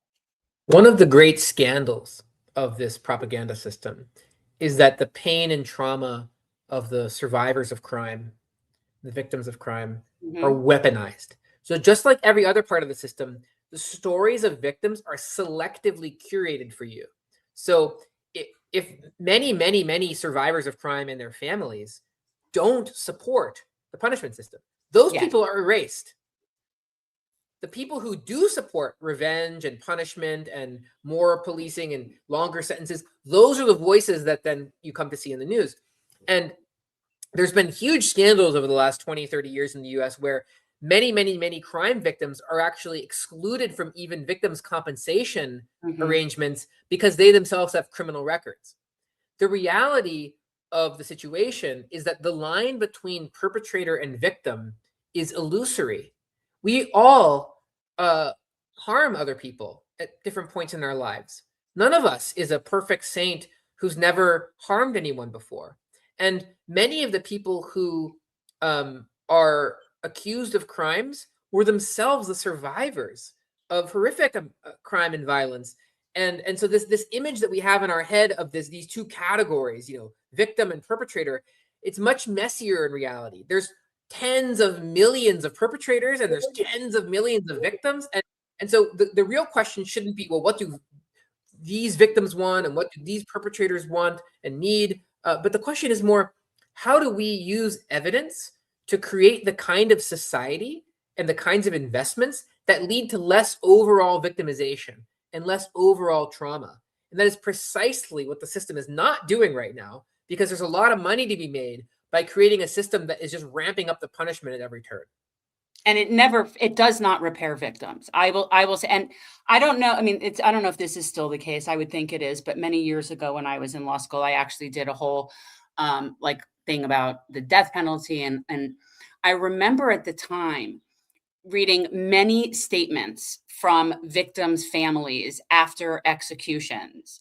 And they would say it was always the same thing. They thought there would be closure and there wasn't. In some capacity, that was the message, that didn't do what they thought it would do. But those are never the voices that you would see out there. And yet they are very common. People that thought somehow this would make them feel better when we execute this person. And they even get to go watch. And it does not help them. Go ahead, Peter. What I was just going to say is that I'm actually very conservative when it comes to crime and punishment. I am. I don't hide that. I am not against the death penalty. I'm actually pretty strict, my feelings when it comes to border policy. However, for anyone who has these opinions and feels that these are necessary, whether it is by, lethal injection, firing squad, want to close the border, whatever it is, if you cannot recognize that we have a for-profit system and you are in support of that, then you are part of the problem, full stop. And this is an example of, if you can't remove the for-profit motive, like I do believe in the ultimate punishment for murderers, rapists, child molesters, but that's me. However, if you live in a system that is set up on the idea of, we need more beds, we need more bars, we need more guards, we need a PR system to push our narrative, then you've already lost. And so there can be no justification for such a system if you're okay with any amount of a for-profit incentive, because then what you have is fake crimes that are driven by statistics, crimes driven by, we have to, I saw, I think Henry Kajawa, one of our mods, put in the chat, and it's not a surprise because I'm from New Jersey, the Soprano state, where you have communities that I know for a fact have quotas, have incentives to arrest people, to ticket people. How anyone thinks that this is acceptable is insane. And yet when you see people that are all about back the blue, I'm like, okay, you can support law enforcement, but you can also support reform to the system that's completely broken. You see, the people that generally, I think, support systems like this are people that live very comfortable lives. They live in the right neighborhoods. They have their kids go to the right schools. And in their mind, they have law enforcement protecting them because they have the money and they have the power. And if you don't have that luxury, then Peter, you realize you're talking to two abolitionists, right? Like I don't have to agree wholeheartedly with I know, it's just funny to me when I'm sharing my sentiment where you 1000% have to remove the for-profit motive of the system. If you can't remove that, then you don't actually care about law enforcement. You care about revenge. You care about a litany of different things that have nothing to do with keeping people safe. That's my. Can I just suggest it isn't just about the for-profit thing? Before you say something. That's one element of it. But the problem is that you're still going to have a multiple class system based on a capitalist system, even if those aren't for-profit industries. And you're still going to have people determining what crimes are punishable and what crimes we let go. And that's going to be a class-based thing. And you're still going to have that even if you had a system where it wasn't a profit motive. Anyway, I'm on that. Anyway, no, Alec, look, I would be the first to say that petty crimes are completely over prosecuted, and they are completely. There is an over focus, if that's even a word, which I don't think it is, but you get what I'm saying. In terms of those types of crimes, in terms of petty theft, things of that nature, whereas white collar crimes, in my opinion, are not prosecuted anywhere near to the extent that they should be. As far as I'm concerned, they're the worst criminals that exist because they cause the most harm. You see, if you're going to have law enforcement based on harm reduction, then the people that need to be given the most swiftest justice are people in positions of white-collar power. That's my opinion. Well, there's a lot here. I'll just say, at no point in U.S. history was the death penalty ever administered in a way that was in any way connected with justice. Thank you. It wasn't instituted or used in a racially neutral way. It wasn't administered and used in a way that was calculated or even supposed to reduce crime or anything like that. It's never been about that in U.S. history, and we don't have the kind of legal system that could offer the kinds of proceedings on which anyone could be confident in the results in any, let alone the death penalty. Also, I'll just for me, I'll say there. I don't want to get into a huge thing on death penalty because it's a long conversation. Look, let me just say one thing. We'll go on that. The one argument that I would have that I would agree with you on 100% from a logistical standpoint to eliminate the death penalty is that it is so insanely expensive to have death row compared to just life in prison. It's at least double, if not, I think in some cases triple the amount of cost to house somebody on death row versus somebody who's in prison for life. Well, that's a good reason. We should save money that way. Hey, listen, you know what? As far as I'm concerned, you got to find, if your goal, you see, the difference between Jen and I, Jen is more of an idealist than I am. No, I am not an idealist. I'm a realist. I know the numbers. I know the facts. I basically wrote a dissertation on this. Please inform.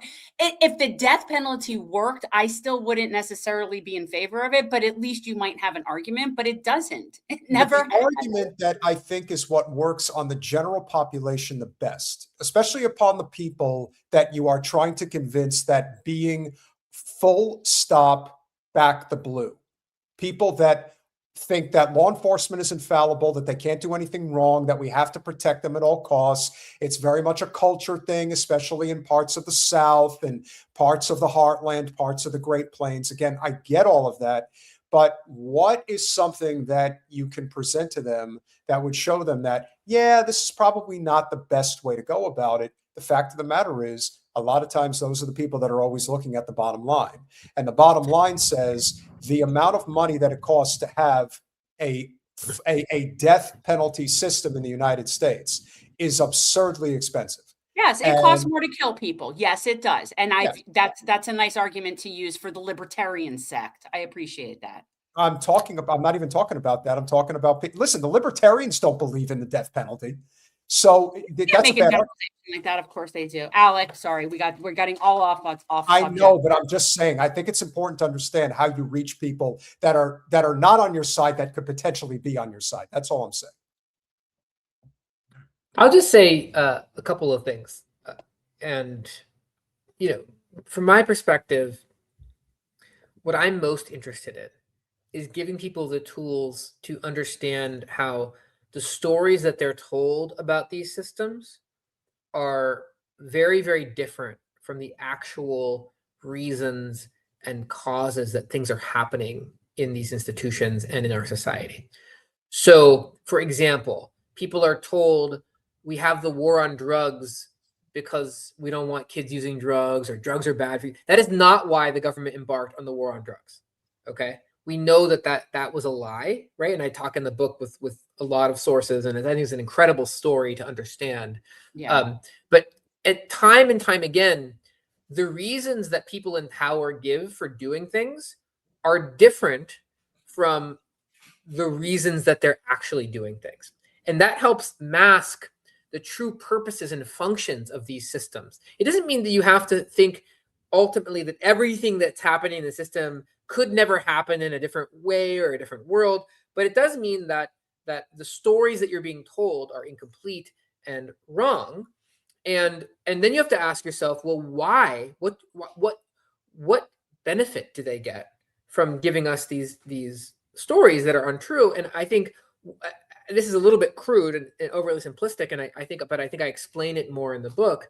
But for me, the most important fundamental myth is that the punishment bureaucracy is about our safety. In fact, the punishment bureaucracy is about control, and it's about preserving inequality in our society. It's about people who own things in a society, in any society in the world. The people who are given all the guns and the cages, they are going to use those tools in ways that benefit them. So if we're talking about China or Russia or Israel or India or Brazil or the United States, in any society, the people who have power in that society are going to control the people with all the weapons. So the United States is no different from any other nation state in the world, in the sense that the system of policing, prosecution, and when I talk to liberals and they get this point with respect to Russia, I'd say to them something like, do you think that like police surveillance and imprisonment in Russia is about public safety? And oftentimes liberals will be like, well, no, I mean, no, it's about, Putin getting control. They understand that people who have power in society control the apparatus of repression. So in the United States, this system developed to catch runaway people who had been enslaved.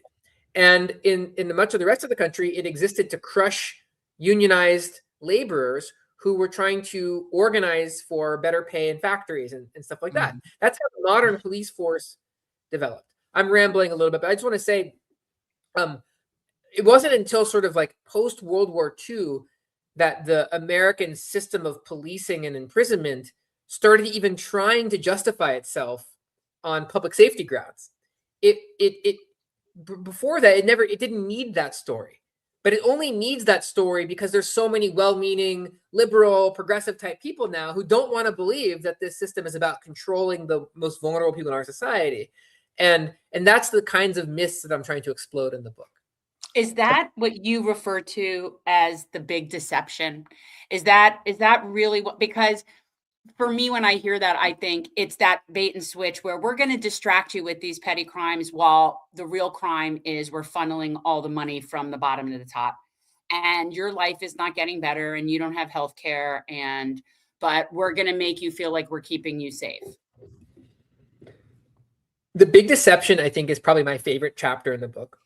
And it's a little bit more broad than that. It's basically saying that the big deception is my term for, like, when you read a news article, or you listen to like a short news clip on the local news, the story they're telling you is necessarily missing all this context, right?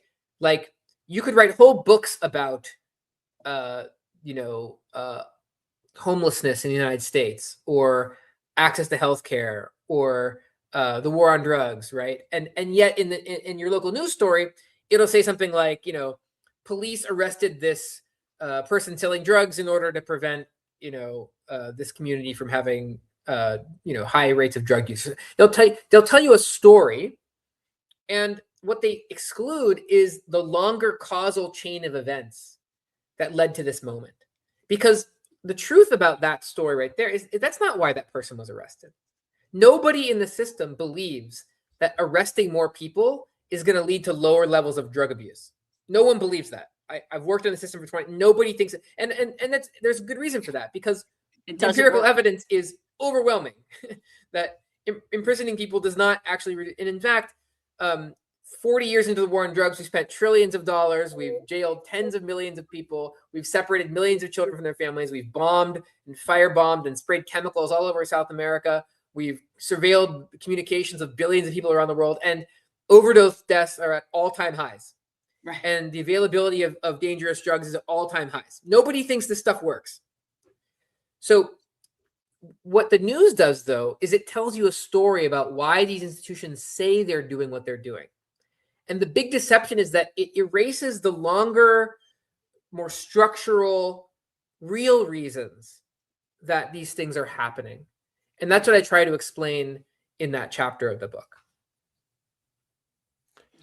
I've learned a lot, not just from you, but over time. I think in many ways, a lot of kids grow up in a country, especially, I grew up in, a middle-class community, but when you grow up in middle-class America, you're often taught that the police officer is the same as the fireman or the first aid worker. And you realize that they're not the same. It takes time, but you're always told to, respect them and recognize that they're there to protect you and to save you, et cetera, et cetera. But in reality, law enforcement, as much as anything today, is just protectors of capital. That's what they are. It can't be more clear than that. I do think that law enforcement is necessary. Definitely not in the capacity that it exists today. As I said, it's a jobs program. So we create these armies of law enforcement that do not need to exist. And let me tell you, Alec, the moment I knew that this was changing to nightmarish proportions was back in 2004 when I saw the tankers coming in from places like Baghdad that were being placed in small town America, like middle of Missouri. They were giving tankers to these local law enforcements. For what purpose? You mean tanks? The tanks, like Plantation has one. Yes, I don't know why they need that. Well, we know insane, absolutely insane, and that's what's been going on ever since. And then you bring it full circle to where we are today, at the backdrop of where you wrote your book, where effectively the president of the United States pumped all of this money into ICE and effectively made it a jobs program. Where on the one hand, people will look at it and say, ICE is the worst of the very worst of law enforcement on steroids. But now it's got hundreds of billions of dollars pumped into it. And now tens of thousands of jobs are being created as a result. And so you're going to have a whole new plethora of people who may not ideologically agree with what this stands for, but because it puts bread on the table in a collapsing capitalist system, people are going to defend it in a way that normally, if we were living in a normal structured society, that they would not defend it in a million years, but that's where we are. And I do think that that is a huge part of why it still exists today in the capacity that it does, is because of the economic impact it has on so many lives. Yeah, well, they're not keeping us safe. Yeah, and I think it was well said. They are protectors of capital, and that's, and I think I just want to say one other thing on a more positive note. Gallup has been tracking this for like 3 decades, and one of the most popular, consistently polled policies in the United States, bipartisan, is to redirect some resources from police, prosecutors, and prisons to healthcare, housing, and services and education. Now, that fact is hidden from people. Like, people don't realize how popular. So when people started talking about defund the police, there was a lot of lack of clarity at points in what people were asking for, and deliberate obfuscation. But the basic demand of every defund campaign that I saw in any city around the country was to shift some resources from punishment and cages and chains and tasers and surveillance and militarized weaponry, and toward early childhood education, access to treatment, healthcare. That's extremely popular. And it's very, very telling that you don't see mainstream Democrats proposing that, even though it's so popular. Instead, you see them just constantly mischaracterizing what people are asking for and talking about, treating it like the only options are to completely abolish all of this stuff, tomorrow, or to increase it, right? Where there's so many things that we can do incrementally that reduce the size and power of the system. And so one of the things I try to talk about, and I guess the last thing I'll say is it's enormously popular to follow the evidence. People get it. People understand on a really deep level, when you actually break through some of the propaganda, they get that they'd rather invest in playgrounds for their kids and really good teachers and musical instruments for them to play and healthcare for their grandparents, right? People want those things, and they would prefer to invest in those things than in a new tank or a new Palantir big data system for their local police department. Right. And that's why the news is so focused on having us not have that conversation. Right. Let's conclude on this note. If you think you've seen the worst of law enforcement, let me tell you, The worst is coming when they basically set up human perimeters around these data centers. Because in my opinion, that's what's coming. They're going to have to use law enforcement to protect these data centers once the average person figures out what the hell these things are being used for. Data centers are not being used to make your lives better. They're being used in a new world order of whatever you want to call it. That's what the cop cities are for. Didn't you Yeah. see? You got to have the cop cities to protect the data centers. And now the cops are going to be protecting the data centers because that's Whatever. what's coming. I'm not with any of that. There's no reforming this. There's no reforming this. Bring on the revolution. There's no reforming it. There's no amount of money that's going to fix it. I don't give a shit about your bad apples. There are none. There are none. All cops are people that wish they were as cool as firefighters. I'm sorry. That's the thing. Firefighters are like the sexiest, coolest people ever. Okay. And cops wish they were that. And they're not. And that's just where we're at. Does that mean you're on team red instead of team blue? When it comes to those two, yes. I love me, my firefighters. Yes. Alec, thank you so very, very much for coming on. Final thoughts before you go. Thank you guys for having me. Let me just say that I never make any money from my book. So all the royalties, if you get the book, are donated to an amazing organization that that works with unhoused people to fight against police surveillance and repression. And also, we have free books for anybody in jail or prison. So if you work with people and you send books inside, we can get you free books. And also free for any students that can't afford it. So if you know any teachers, reach out to me. We want your students to get the book. It's a really great book for young people to Yes. start engaging in critical reading and thinking. And so we have free copies for you guys. So we don't want money to be, I mean, if you can afford the book, get it. It's great. You can get it at my publisher, The New Press. And if you use the code TNP30, you can get 30% off at The New All right, Press. guys. Colin, will you put that in down there with all the rest of the stuff? TNP30. Yeah. That's awesome. Yeah. But also if you can't afford it, let us know because we'll get you a free book. So anyway, thanks for having me on. It was really, Thank really you a pleasure. so much. It was so nice to meet you. And would it be okay if we forward you to our friends over at the Punch Up Pod, because Lila, who's in the chat, is also a big fan and would love to get you on their show at some point. Sure, absolutely. Thank you, Alec. It was so nice to meet you. Thank you very much, Alec. Appreciate your time. Thanks, guys. Have a good night. This is true. This is true. This is what I'm talking about. Exactly. No one's ever going to say that. Well, there isn't yeehaw, fuck the fire department. Well, the funny thing is that when NWA came out with F the Police back in 1987, I believe it was, no one had ever heard of such a song. And of course, it was a natural inclination by the powers that be to now really bring the hammer down on the Black community. But little did people realize that one of the big reasons why law enforcement got such a negative connotation, especially in a place like, Compton in Los Angeles, is that law enforcement played as big a role as anybody when it came to why is that up there? I can't hear you. I'm sorry. I didn't realize that I was muted. But somebody talking about that, like, really? That's what you're going to bring up? And what? It's just stupid. Go away. Yeah, I wouldn't even acknowledge it. Totally ridiculous. Yes.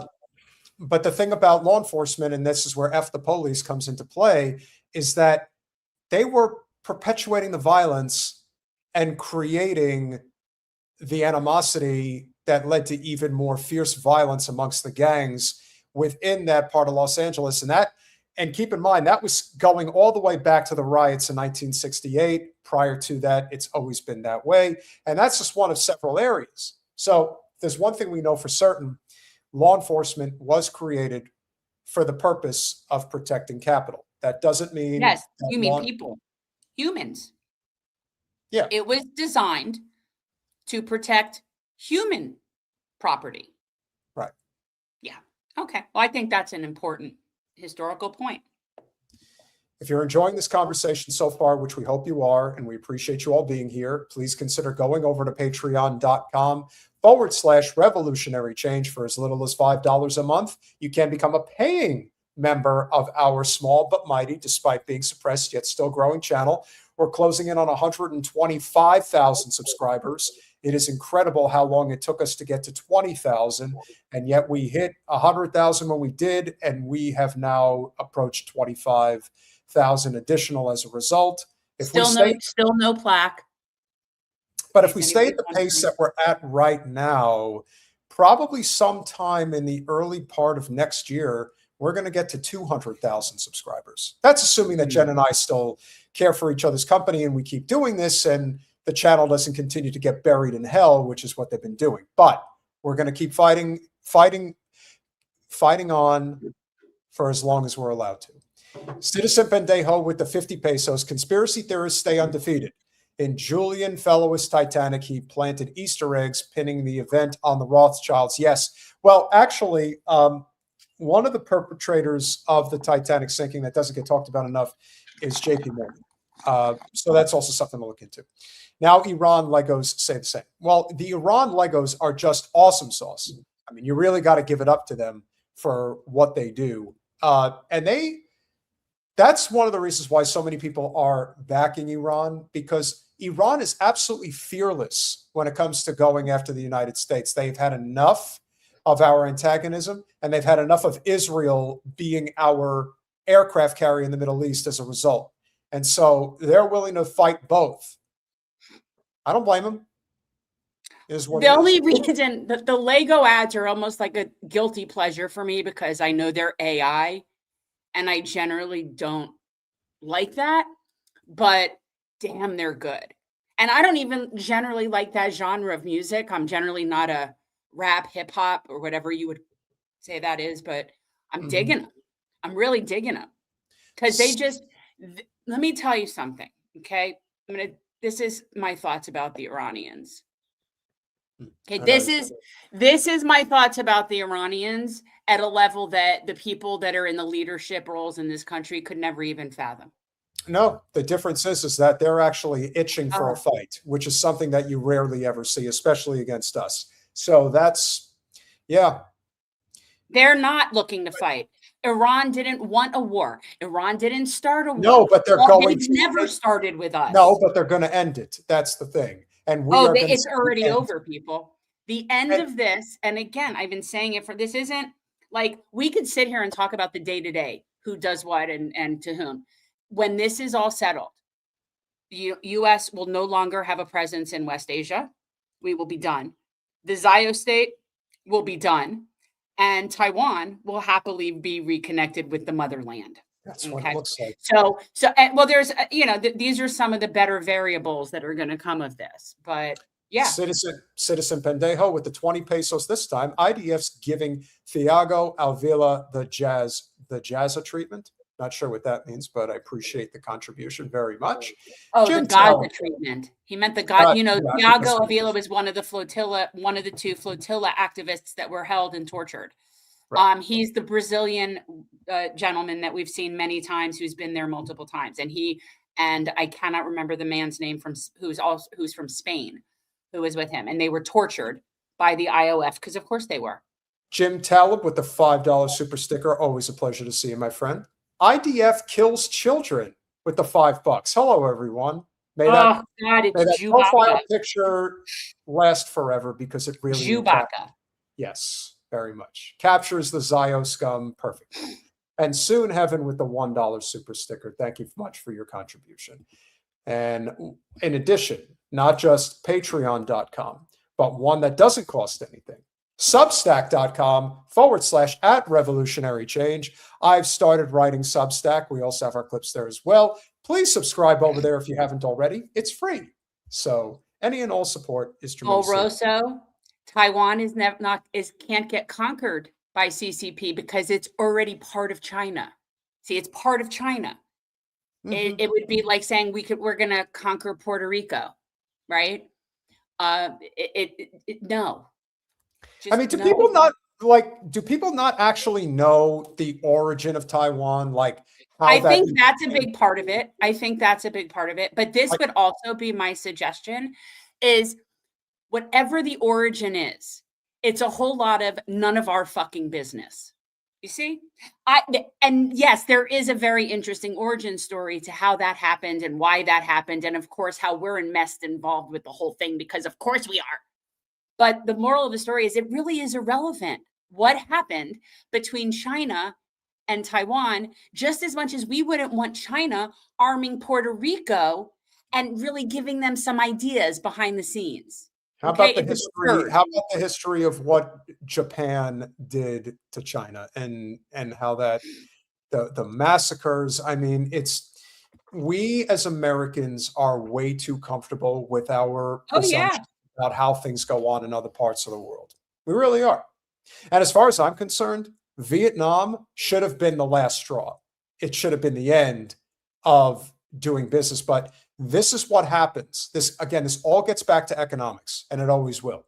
As long as the U.S. has the dollar hegemony, we are going to be in everybody's business. But now there appears to be an off-ramp for so many of these countries that they do not have to do business with us anymore. And in the near future, that's going to be the case.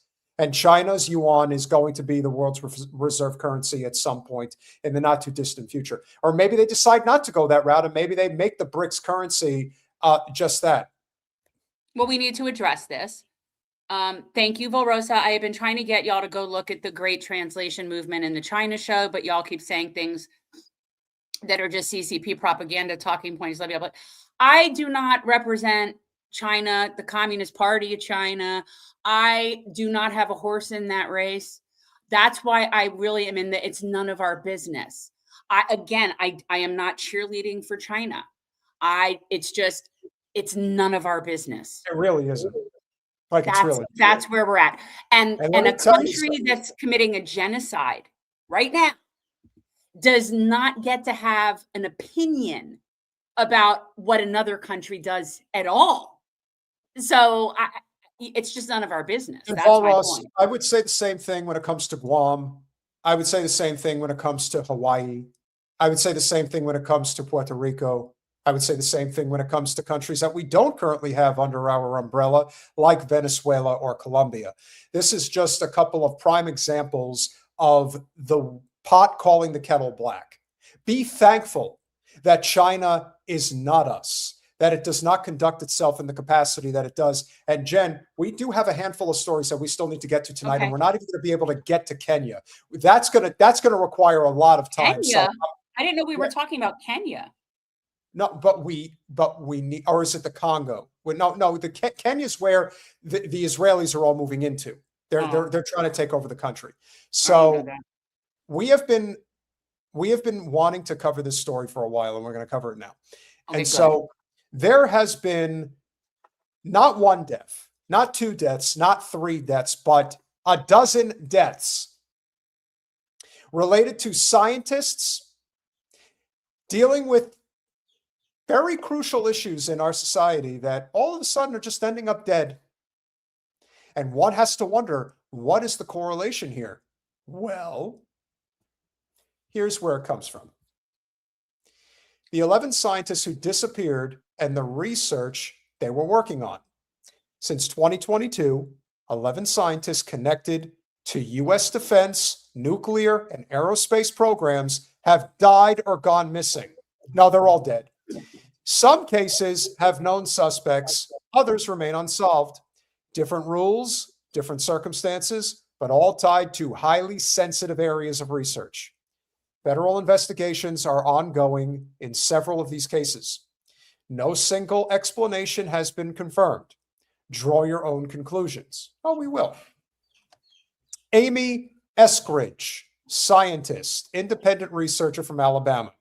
Research and specialties, anti-gravity propulsion, UFO, extraterrestrial research, and electrostatic propulsion. Death and status, case details, died June 11th, 2022. Cause of death, ruled self-inflicted gunshot wound. Investigation, FBI status, oldest case in the FBI review. Michael David Hicks, Research scientist, NASA, Jet Propulsion Laboratory, Sunland, California. Research and specialties. Asteroid characterization, Deep Space Observation, the DART mission, Deep Space One. Case details, died July 30th, 2023. Found deceased at his Sunland residence. Investigation, cause of death. Cause unknown. No NASA statement. Worked at JPL from 1998 to 2022. Frank Mywald. He looks like the good humor ice cream I guy. was going to say, he's got the whole getup. He just needs the little hat. Put the hat on. He's ready to go. Give out the ice cream. Scientist number 3, principal scientist, NASA Jet. You noticing a trend here? Jet Propulsion Laboratory, Los Angeles, California. Research and specialties. Planetary robotic systems, JPL deep space missions. You think we're the only ones in the universe, guys? I want to know who still thinks that. Probably Look, when you live in a country that's 250 years old and walks around the entire globe like it's the cock of the walk, it's easy to believe how people think we're the only humans or the only beings in the universe. Yes, it is easy to see how people do believe that. Died July 4th, 2024, at the age of 61. Cause of death, undisclosed. No statement from NASA. Career status, principal scientist at NASA's Jet Propulsion Laboratory. Jen, would you like to read the next couple? Anthony Chavez, retired employee, Los Alamos National Laboratory, New Mexico. Research classified. Decades of work at LANL before retiring. Lots of that shit goes on in the rural parts of New Mexico. Oh, yeah. And lots of work. Okay, before retiring in 2017. So his case details: missing since May 8th, 25. Status: last seen in New Mexico. Details left behind: car, keys, wallet, and phone. Oh, just vanished. Yeah, I guess he got just left. Just disappeared. Yeah, that's what happened. Well, that's the only thing that I could think of if he's not dead, is that, yeah, the aliens came and got him. They decided it was time to bring him into their world, I suppose. I know. I agree, David Hunter. We don't need to insult the foreigners, the actual aliens. And that was something that always bothered me about how we would make our movies that always portrayed that. I mean, up until like E.T. I mean, E.T. was good, but like where it always portrayed them as like wanting to hurt us and like eat our brains and do experiments on us, and like that they're so evil. And it's like, that's such a projection. That's how humans that's how humans do treat each other and other species. So they project that onto other beings. And I always thought that was wrong. I will say that I agree with Mehdi that the Malaysia Airlines Flight 370 that disappeared on March 8th, 2014, if you told me that that plane was captured by aliens, I would actually be willing to believe it. Look, my thing is this: if there's beings, and I know there are beings, but let's say there are particular beings out there in the universe that have found us and they can get here, but yet we don't even know where they are or how they exist. Like, they're that advanced. They don't want us. What the hell would they want us for? This is what floors me. And yeah, I could see it for experimentation and whatever. But again, that's us projecting this human, vile concept of oppressing somebody beneath you and keeping people beneath you. And not all, even human civilizations were like that. Not all. But I don't know that to be true. I just think that if there were something that was that advanced, that you could come from something that we don't even, what the hell are you going to get from us? We're morons. We're a failed species. We're going to cease to exist in maybe another couple hundred years. Like, I just don't see what's in it for them. Monica Reza, Materials Processing Director, NASA, JPL Aerojet Rocketdyne, Los Angeles. Research and specialties, rocket materials engineering, patent nickel superalloy used in Starship and in New Glenn reusable rockets. Died June 22nd, 2025. Details, last seen hiking near Mount Waterman Angeles National Forest. No trace found despite 2025 research. Yeah, sure. Again, they're just missing. Melissa Cassius, scientist number 6, administrative officer, security clearance, Los Alamos National Laboratory, New Mexico. Missing since June of 2025. Research and classified info is research classified and high security clearance at Atlanta.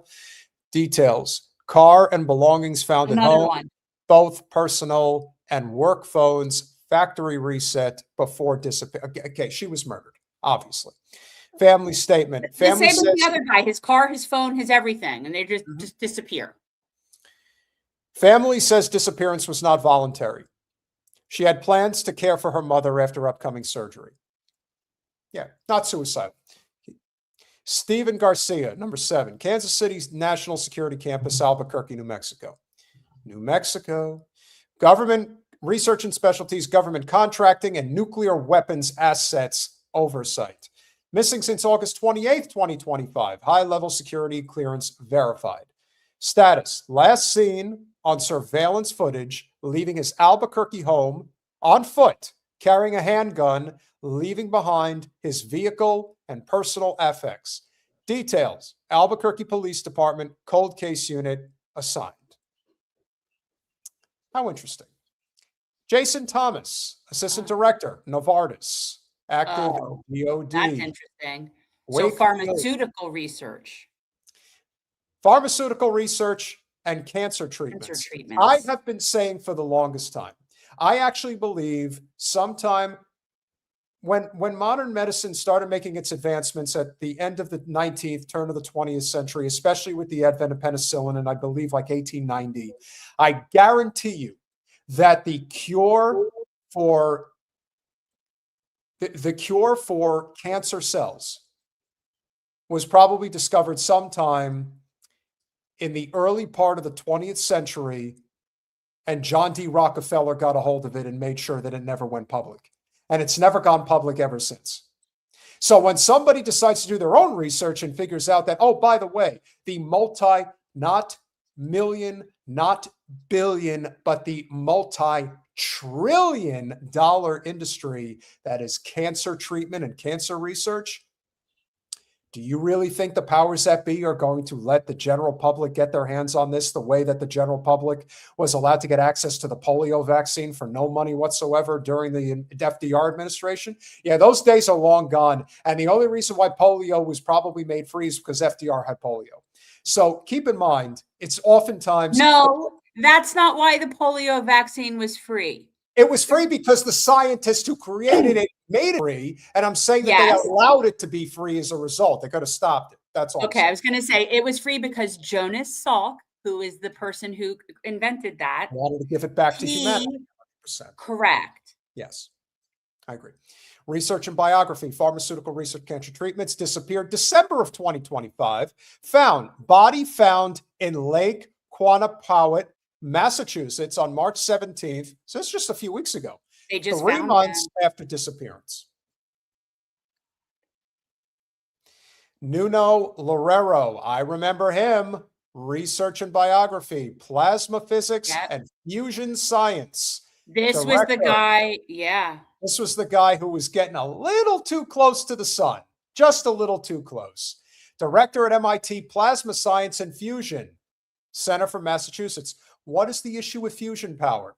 Fusion power is the technology that could end the use of fossil fuels. Can't have that. Can't have that. No way. You've ever heard of fuel cell car combustion? That's one of those examples of such. Now take it up several notches. And yes, fatal event, death. Probably dead. Like I think, how many of these have there been a body? Just that last one was the only one? Or this one that they've shot him? Fatally shot outside his home, but on his property. Status is open investigation. I can assure you it will never be a solved case. Carl Grillmeyer, scientist number 10 from Caltech. That's the top of the heap. Lano, California, research and biography. Astrophysicist, Caltech. I Died. like the case details and investigation. It looks very thorough. Shot dead on his porch, February 16th of 25. Investigation status active. Fatal event outside his residence. As I said, you will never hear the end. You will never get to the bottom of this case. That looks very thorough. And finally, William Neal McCasland, retired U.S. Air Force Major General, former commander of the Air Force Research Laboratory in Albuquerque, New Mexico. You're noticing a trend here with Albuquerque as well. And he's missing. This is an Air Force Major General. This is a guy who's at the very top of the U.S. military and the U.S. military-industrial complex. Research and biography, hypersonics, directed energy systems, and advanced propulsion. Again, patterns. Investigation status active. Last known details: left home on foot with only a .38 caliber revolver. Again, this happened. This happened like two other times already. That this is the third time we're reading this. I just don't I don't. This just doesn't make sense. But thank you for those investigations. Sandia Mountains, New Mexico. You know, the one thing I am convinced of, that I'm sure you probably are as well, MK Ultra never ended. Mind control, especially at this level of secrecy, is probably far more common than people think. Now, is this embedding chips in people's heads and activating the chip when they decide that this person has to be taken care of? I don't know. But whatever it is, there's something more than what meets the eye here. And whatever they were working on, which clearly involves the highest levels of national security, global security. It's so funny that that's where your mind goes, to mind control and flipping a switch. I'm just picturing some mafia guys pulling up and taking somebody into a car and saying, this is how this is going to go down, and you pissed off the wrong people, or you know too much, so we have to get rid of you. I think that you think it's much bigger than that. I don't know that. Well, look who showed up this evening. Operation Mockingbird. Hey, Tony. Well, I would agree. Here's a short clip that brings it all together. I'm going to start off by going through this Substack article because it documents the cases of the scientists quite well. It's a good overview. It says it's by Sue Sell on Substack, and it says the mysterious case of the vanishing scientists, a timeline. For nearly 2 years, scientists researching UAP and defense-related aerospace technology have been turning up missing or dead. This is beyond a pattern. 1 missing scientist is worrisome. 11 missing or dead scientists is downright diabolical. Now, we will add here that at the time of this article, which was in early April, it was 11. We think it could actually be more than that now. Nonetheless, it's interesting to explore some of the links that Sue highlights here.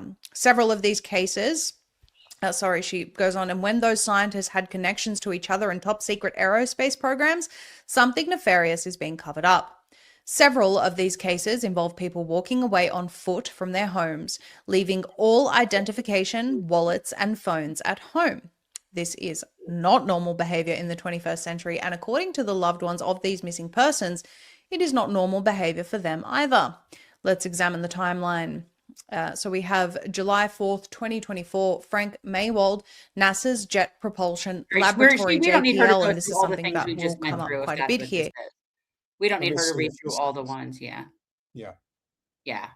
So realizing she'd forgotten her security badge, returned home to work from there the remainder of the day. Her daughter Sierra talked with her, then headed to work. Melissa brought Sierra a Subway sandwich for her lunch, then returned home again.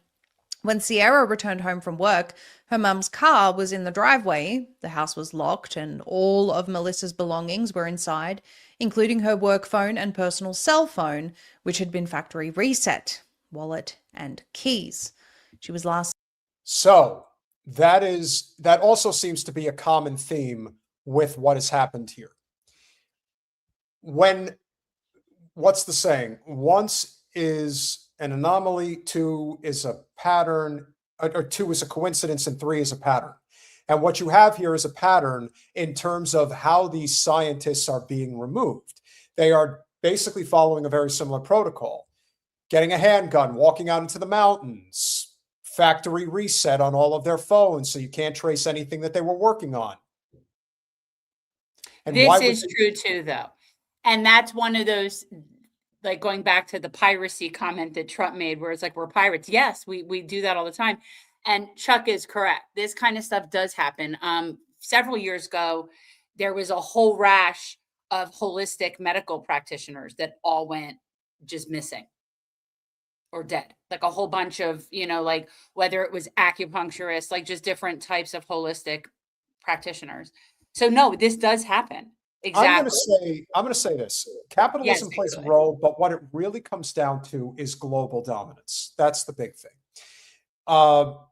There are so many layers to the fact that the United States is hanging on by a thread as the global hegemon because we don't take care of our citizens.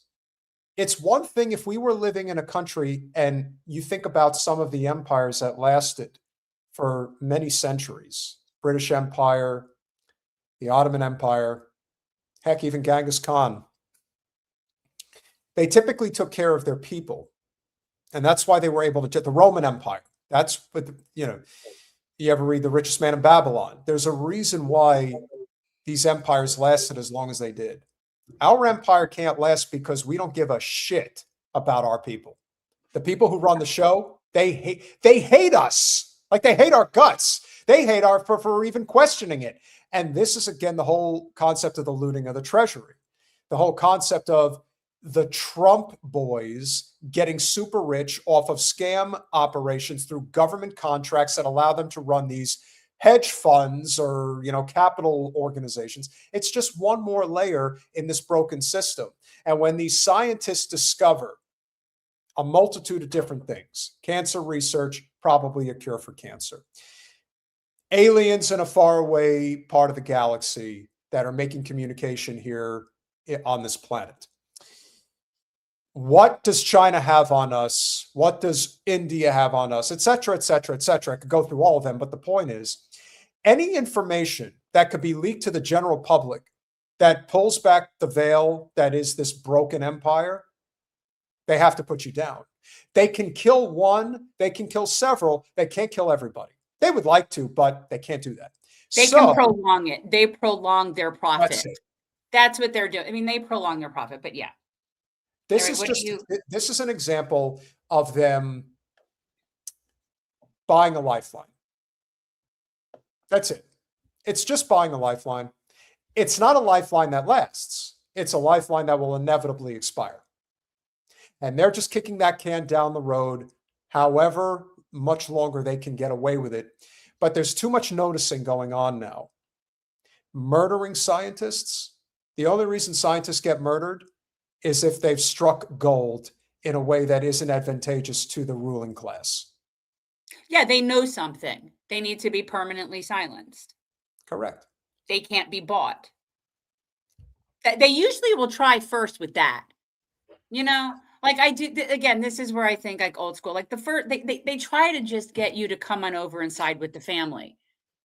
And they but once you don't, and you cross the family,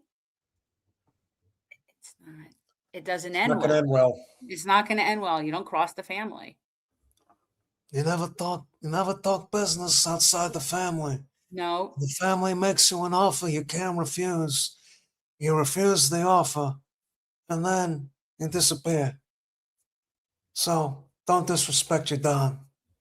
That's exactly. And that's what that was good, actually. That was, I think that's what the message is here about all of that. Because what happens is these scientists get funding from whatever sources they get their funding from. And when you get funding from certain sources, they kind of own your ass. Yes. And whatever your facility, whatever you are, somebody's grant money, somebody is funding whatever it is that you're doing. And if your research doesn't support the narrative that they needed to support, they'll try to get you to do that anyway. And then if that doesn't work, then this is the alternative. That's how I see it. I guess I could see your idea of like brain control too, but this is an Occam's razor thing. I never claimed that my Brando was my best impression. No, I thought it was good. Shunt Guy, no, that was good. I wouldn't say it was great. Shunt Guy's been talking shit about me in the chat for a while. Shunt Guy, cut it out. That was actually good. I mean, I wouldn't say he's great Brando, but he was great Don Corleone. Well, it's the whole point. Right. He's not right. I thought, yeah. Oh, it's good. And yes, you may file a complaint. Everybody, please feel free. Just file away. File away grievances. And let's bring it all full circle. This is like the same argument that was made against somebody like Peter Hotez, who I always suspected was somebody who can never be trusted, because this is the guy who not only was telling you to go out there and get the shot, get the jab, but he was the guy who was advocating for you to get a series of booster after booster after booster. And who does that? Somebody who works in science but is paid, like Dr. Fauci. These guys are not anybody that is put in front. You make him sound like a Muppet. Well, listen, Dr. Fauci, he's a very interesting guy. He takes a lot of money. And no, that sounds more like someone else. That sounds like someone else. Okay. Point is, if you have a scientist that is a feature or a featured player on corporate media, don't trust them as far as you can throw them, because there's always going to be a profit motive stuck behind them. Those are the people who are not concerned about telling the truth. Here's a little truth that cannot be overstated. We are the only developed country on earth that has a for-profit health system. And somebody like Hotez is never going to say that. And neither is Fauci. And regardless of whether you think the shot works or whether we should trust anybody connected to Big Pharma, one undeniable truth is that we have a for-profit health system. We're the only developed country that has it. The fact that we have to have this discussion of whether or not we can trust that entire industry based on the profit motive is the problem. Mm-hmm. That's the problem. I don't trust anything that comes out of it because it so much. Yes. Well, because of the for-profit motive. That's the reason. Correct. I don't trust any of it, and neither should anybody else. But unfortunately, we are the most propagandized nation in the world. And people, and this is why Mark Twain was such a genius. He always said, it's easier to fool a man than to convince him he's being fooled. And that is exactly where we're at. Speaking of being fooled. What do you have? We're going to wrap? What do you No, what do you we're not wrapping. Not yet. We're getting there. But Friends of the IDF. Jen, could you please set the stage for what the Friends of the IDF are exactly? Well, it's like like an auxiliary, right? It's like the booster club, if you will, of the organization, like, or like the band parents of the band, right? There's always an auxiliary to an organization. I think that's the way I would call it. The Friends of the IDF, it's because the IDF doesn't get enough money from our, military industrial complex and all of our subsidies. They don't get enough. So there needs to be essentially an organization that is an ancillary organization that raises money for the IDF. As if they don't have if our military, it's not like Wounded Warriors, because it's not like that. I mean, it's really more directly for the military, private. As far as I'm concerned, it's one big slush fund for the rich to continue to do their fancy little get-togethers, and this would be a prime example of just that. But there's a little interesting caveat here. Here we go. Welcome you to the grand opening of the Stephen A. Cohen Clinic here in Modin, a place of healing, support, and community for the brave veterans of the Israeli Defense Force, our reservists, and their families. Today is not only an opening of a building, it's an opening of a promise. A promise that those who have carried the invisible wound of war will no longer carry them at home. This building is going to be a token of how Israel, as a state, can still prosper in the future. Friends of the IDF, right? So it's like some sort of. I'm just trying to understand. I'm trying to figure out where Modin is. Oh, the menorah, such a nice touch. All right, I'm looking where it is. Where is Modim? Sounds Right, like so it's actually, yeah, it's not, it's sort of in between Jerusalem and Tel Aviv, yeah, but well, I had a feeling it was in Israel. That's or yeah, I was just curious where it was, but yeah. now look at these people in this audience. Why? They need to go to Turkey and go get some hair. You see, now these people are your donor class of the Friends of the IDF.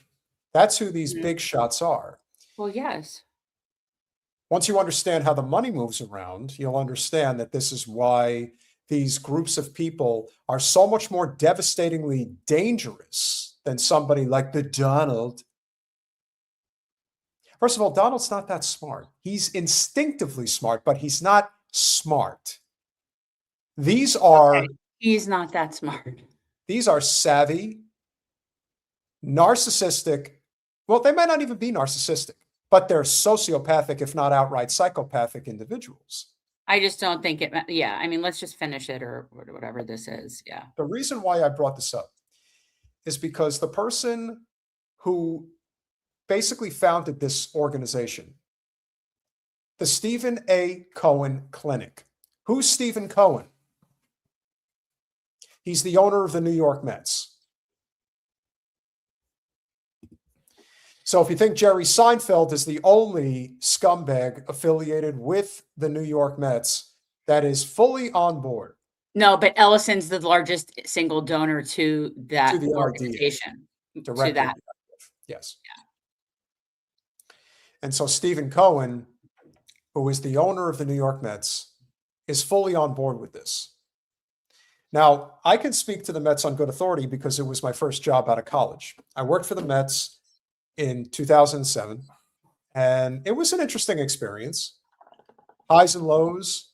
Yeah, I can see how much this is boring the shit out of you, Jen. It only took 1 minute of me talking about it. Got to dive in there. So I got to meet a lot of the players. I got to meet a lot of the personnel, and it was an interesting time. But what I will say is that I was always suspicious of the people who own the organization when I finally met Jeff Wilpon, the son of Fred Wilpon.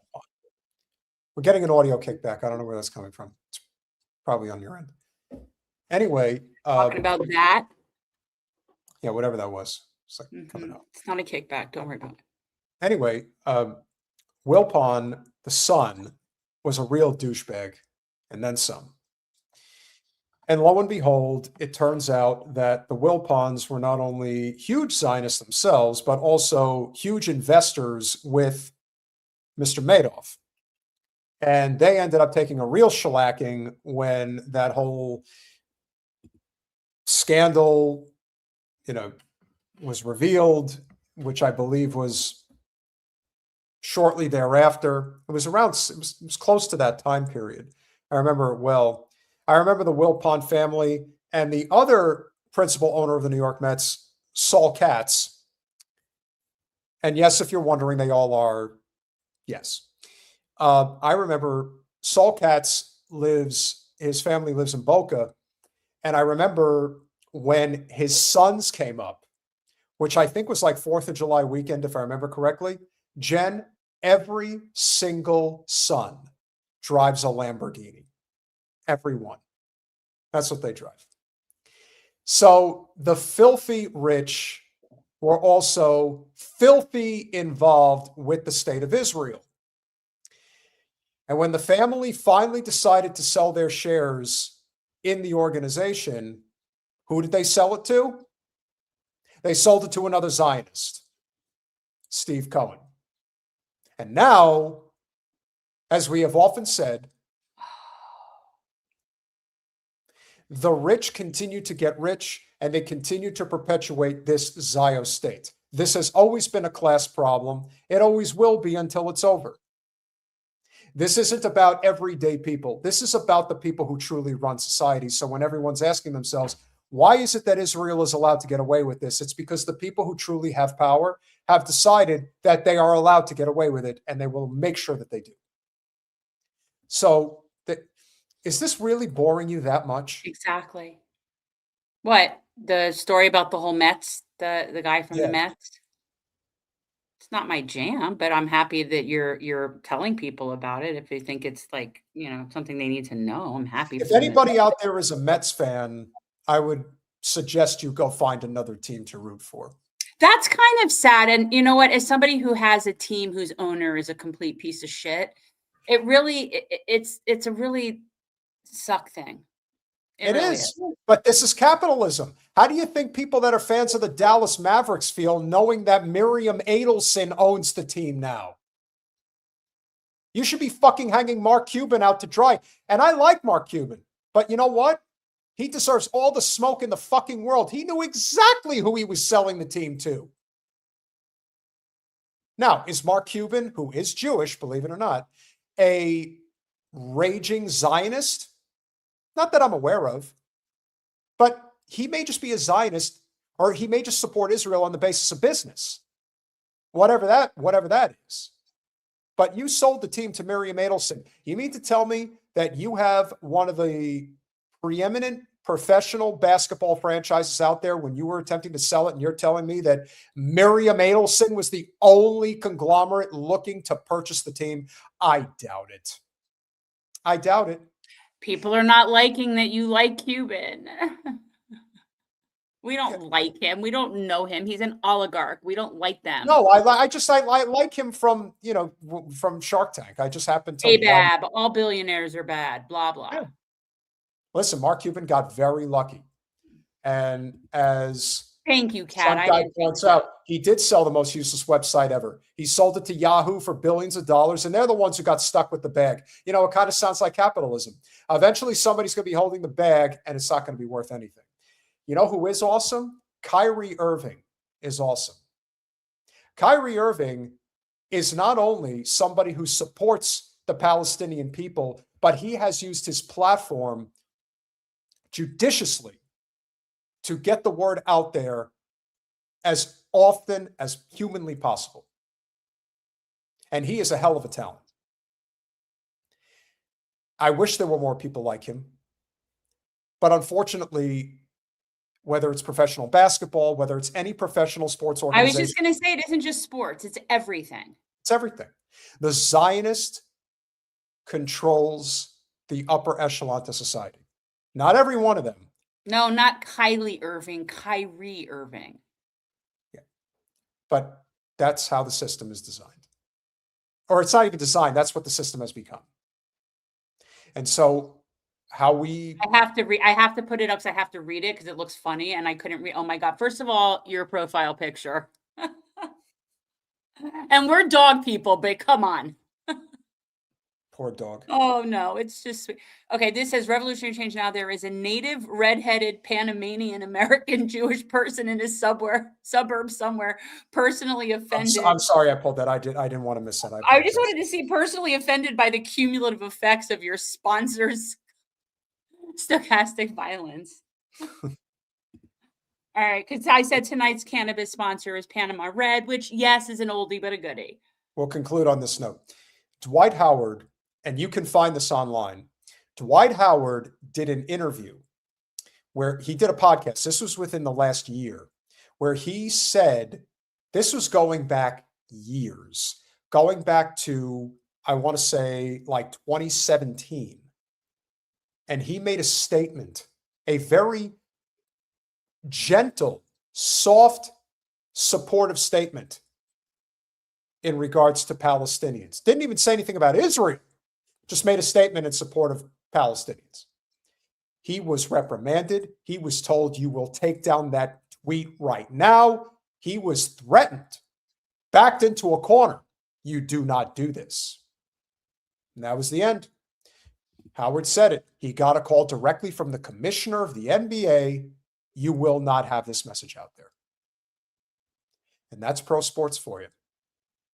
Jen, let's end on a fun note. You have a fun note. Accord Lord, send an email to admin@revolutionarychangenow.com. And I'm curious. I'm always interested in seeds. Seeds are always good. I've got a lot of seeds. From our good Palestinian friend who's been a guest on the show, who brings it all together. Who? Athir Yaakov. Okay, let's see what we got. Shalom, it's Rachel, your favorite Israeli settler and soldier. I have some exciting news. I met somebody here in Israel. Hi, I'm Avi. We met on an Israeli dating app, Shooter. We both sniped right on each other. We have so much in common. We're both from Long Island, and our grandparents were friends back in Poland. We like to do all of the same activities. Bulldozing olive trees and target practice on civilians. And long walks on an ethnically cleansed beach. By us. One day, Baruch Hashem, I hope we get to demolish a Palestinian home together. And build our own. Oh, honey, I want to settle with you. It's so sad. It's so pathetic that this is now even funny. It's not funny. It's like, this is. No, but you know, what's funny is the comments where they're saying, you know, honestly, I can't tell if this is parody or not. Well, but yeah, but we know for a fact it is because we know her. That's true. We've had her on the show. So that is in fact parody, but yeah, I know what you're saying. It's hard. It's in the sunscreen. It's hard to know the difference because I would watch, I guess, some of these hearings in Congress with people like Pete Hegseth, and I would say that can't possibly be real, but yet it is. So, you know, I understand that it's every day I see something like that you would think it can't be real. Schultze with the $2. Support independent media. That's what we're hoping for. And finally, 0744 Pete with the $5. Enjoy your stuff. Love the Butchware interview. Guys, my birthday is on Wednesday. We will do a birthday stream on Thursday. And of course, Jen, because she has all the luck in the world, will have a birthday stream the following week on the 14th, which is actually her birthday. I'm going to celebrate the day after. That's nice for you. No, I always love to be so live on my birthday. So I'm gonna have some interesting guests planned for my birthday. Well, maybe we could do some for my birthday too, you know? You could pick whoever you want for your birthday. I'm going to pick who I want for my birthday. I'm actually thinking about, thank you, David. I don't know if he's talking about you or me. He is definitely talking to me. Yeah. I assure you. I actually was thinking about inviting my parents to come back. It's been a while. Really? And they're always very popular if I can get them to figure out the StreamYard and everything. But Sure. Yeah, I was, you know, not for like a long, you know, just to, I figure, you know, it's my 55th birthday. We could recount. 55. It's been 5 years. It's been 5 years since the last time my parents came on. And my mom told the birth story, sort of like the Christmas story, but, you know, I'm not the baby Jesus. You don't fuck with the Jesus. Don't fuck with the Jesus. But yeah, I'm going to invite I think I'm going to invite my parents because everyone likes my parents. We'll have a nice little lineup for Thursday. I'll work on it. We'll see, people want to see the parents. Yep. 55. I'll be 43. Remember, you're only as old as you feel. Luckily, we have youth on our sides in some respects. And now I have a reformer in my house, so. Smash that like button, share, subscribe, do all those things we ask you to do. We love you all. We appreciate you all. We will see you Thursday, and free Palestine. Free Palestine, guys. Good night, guys.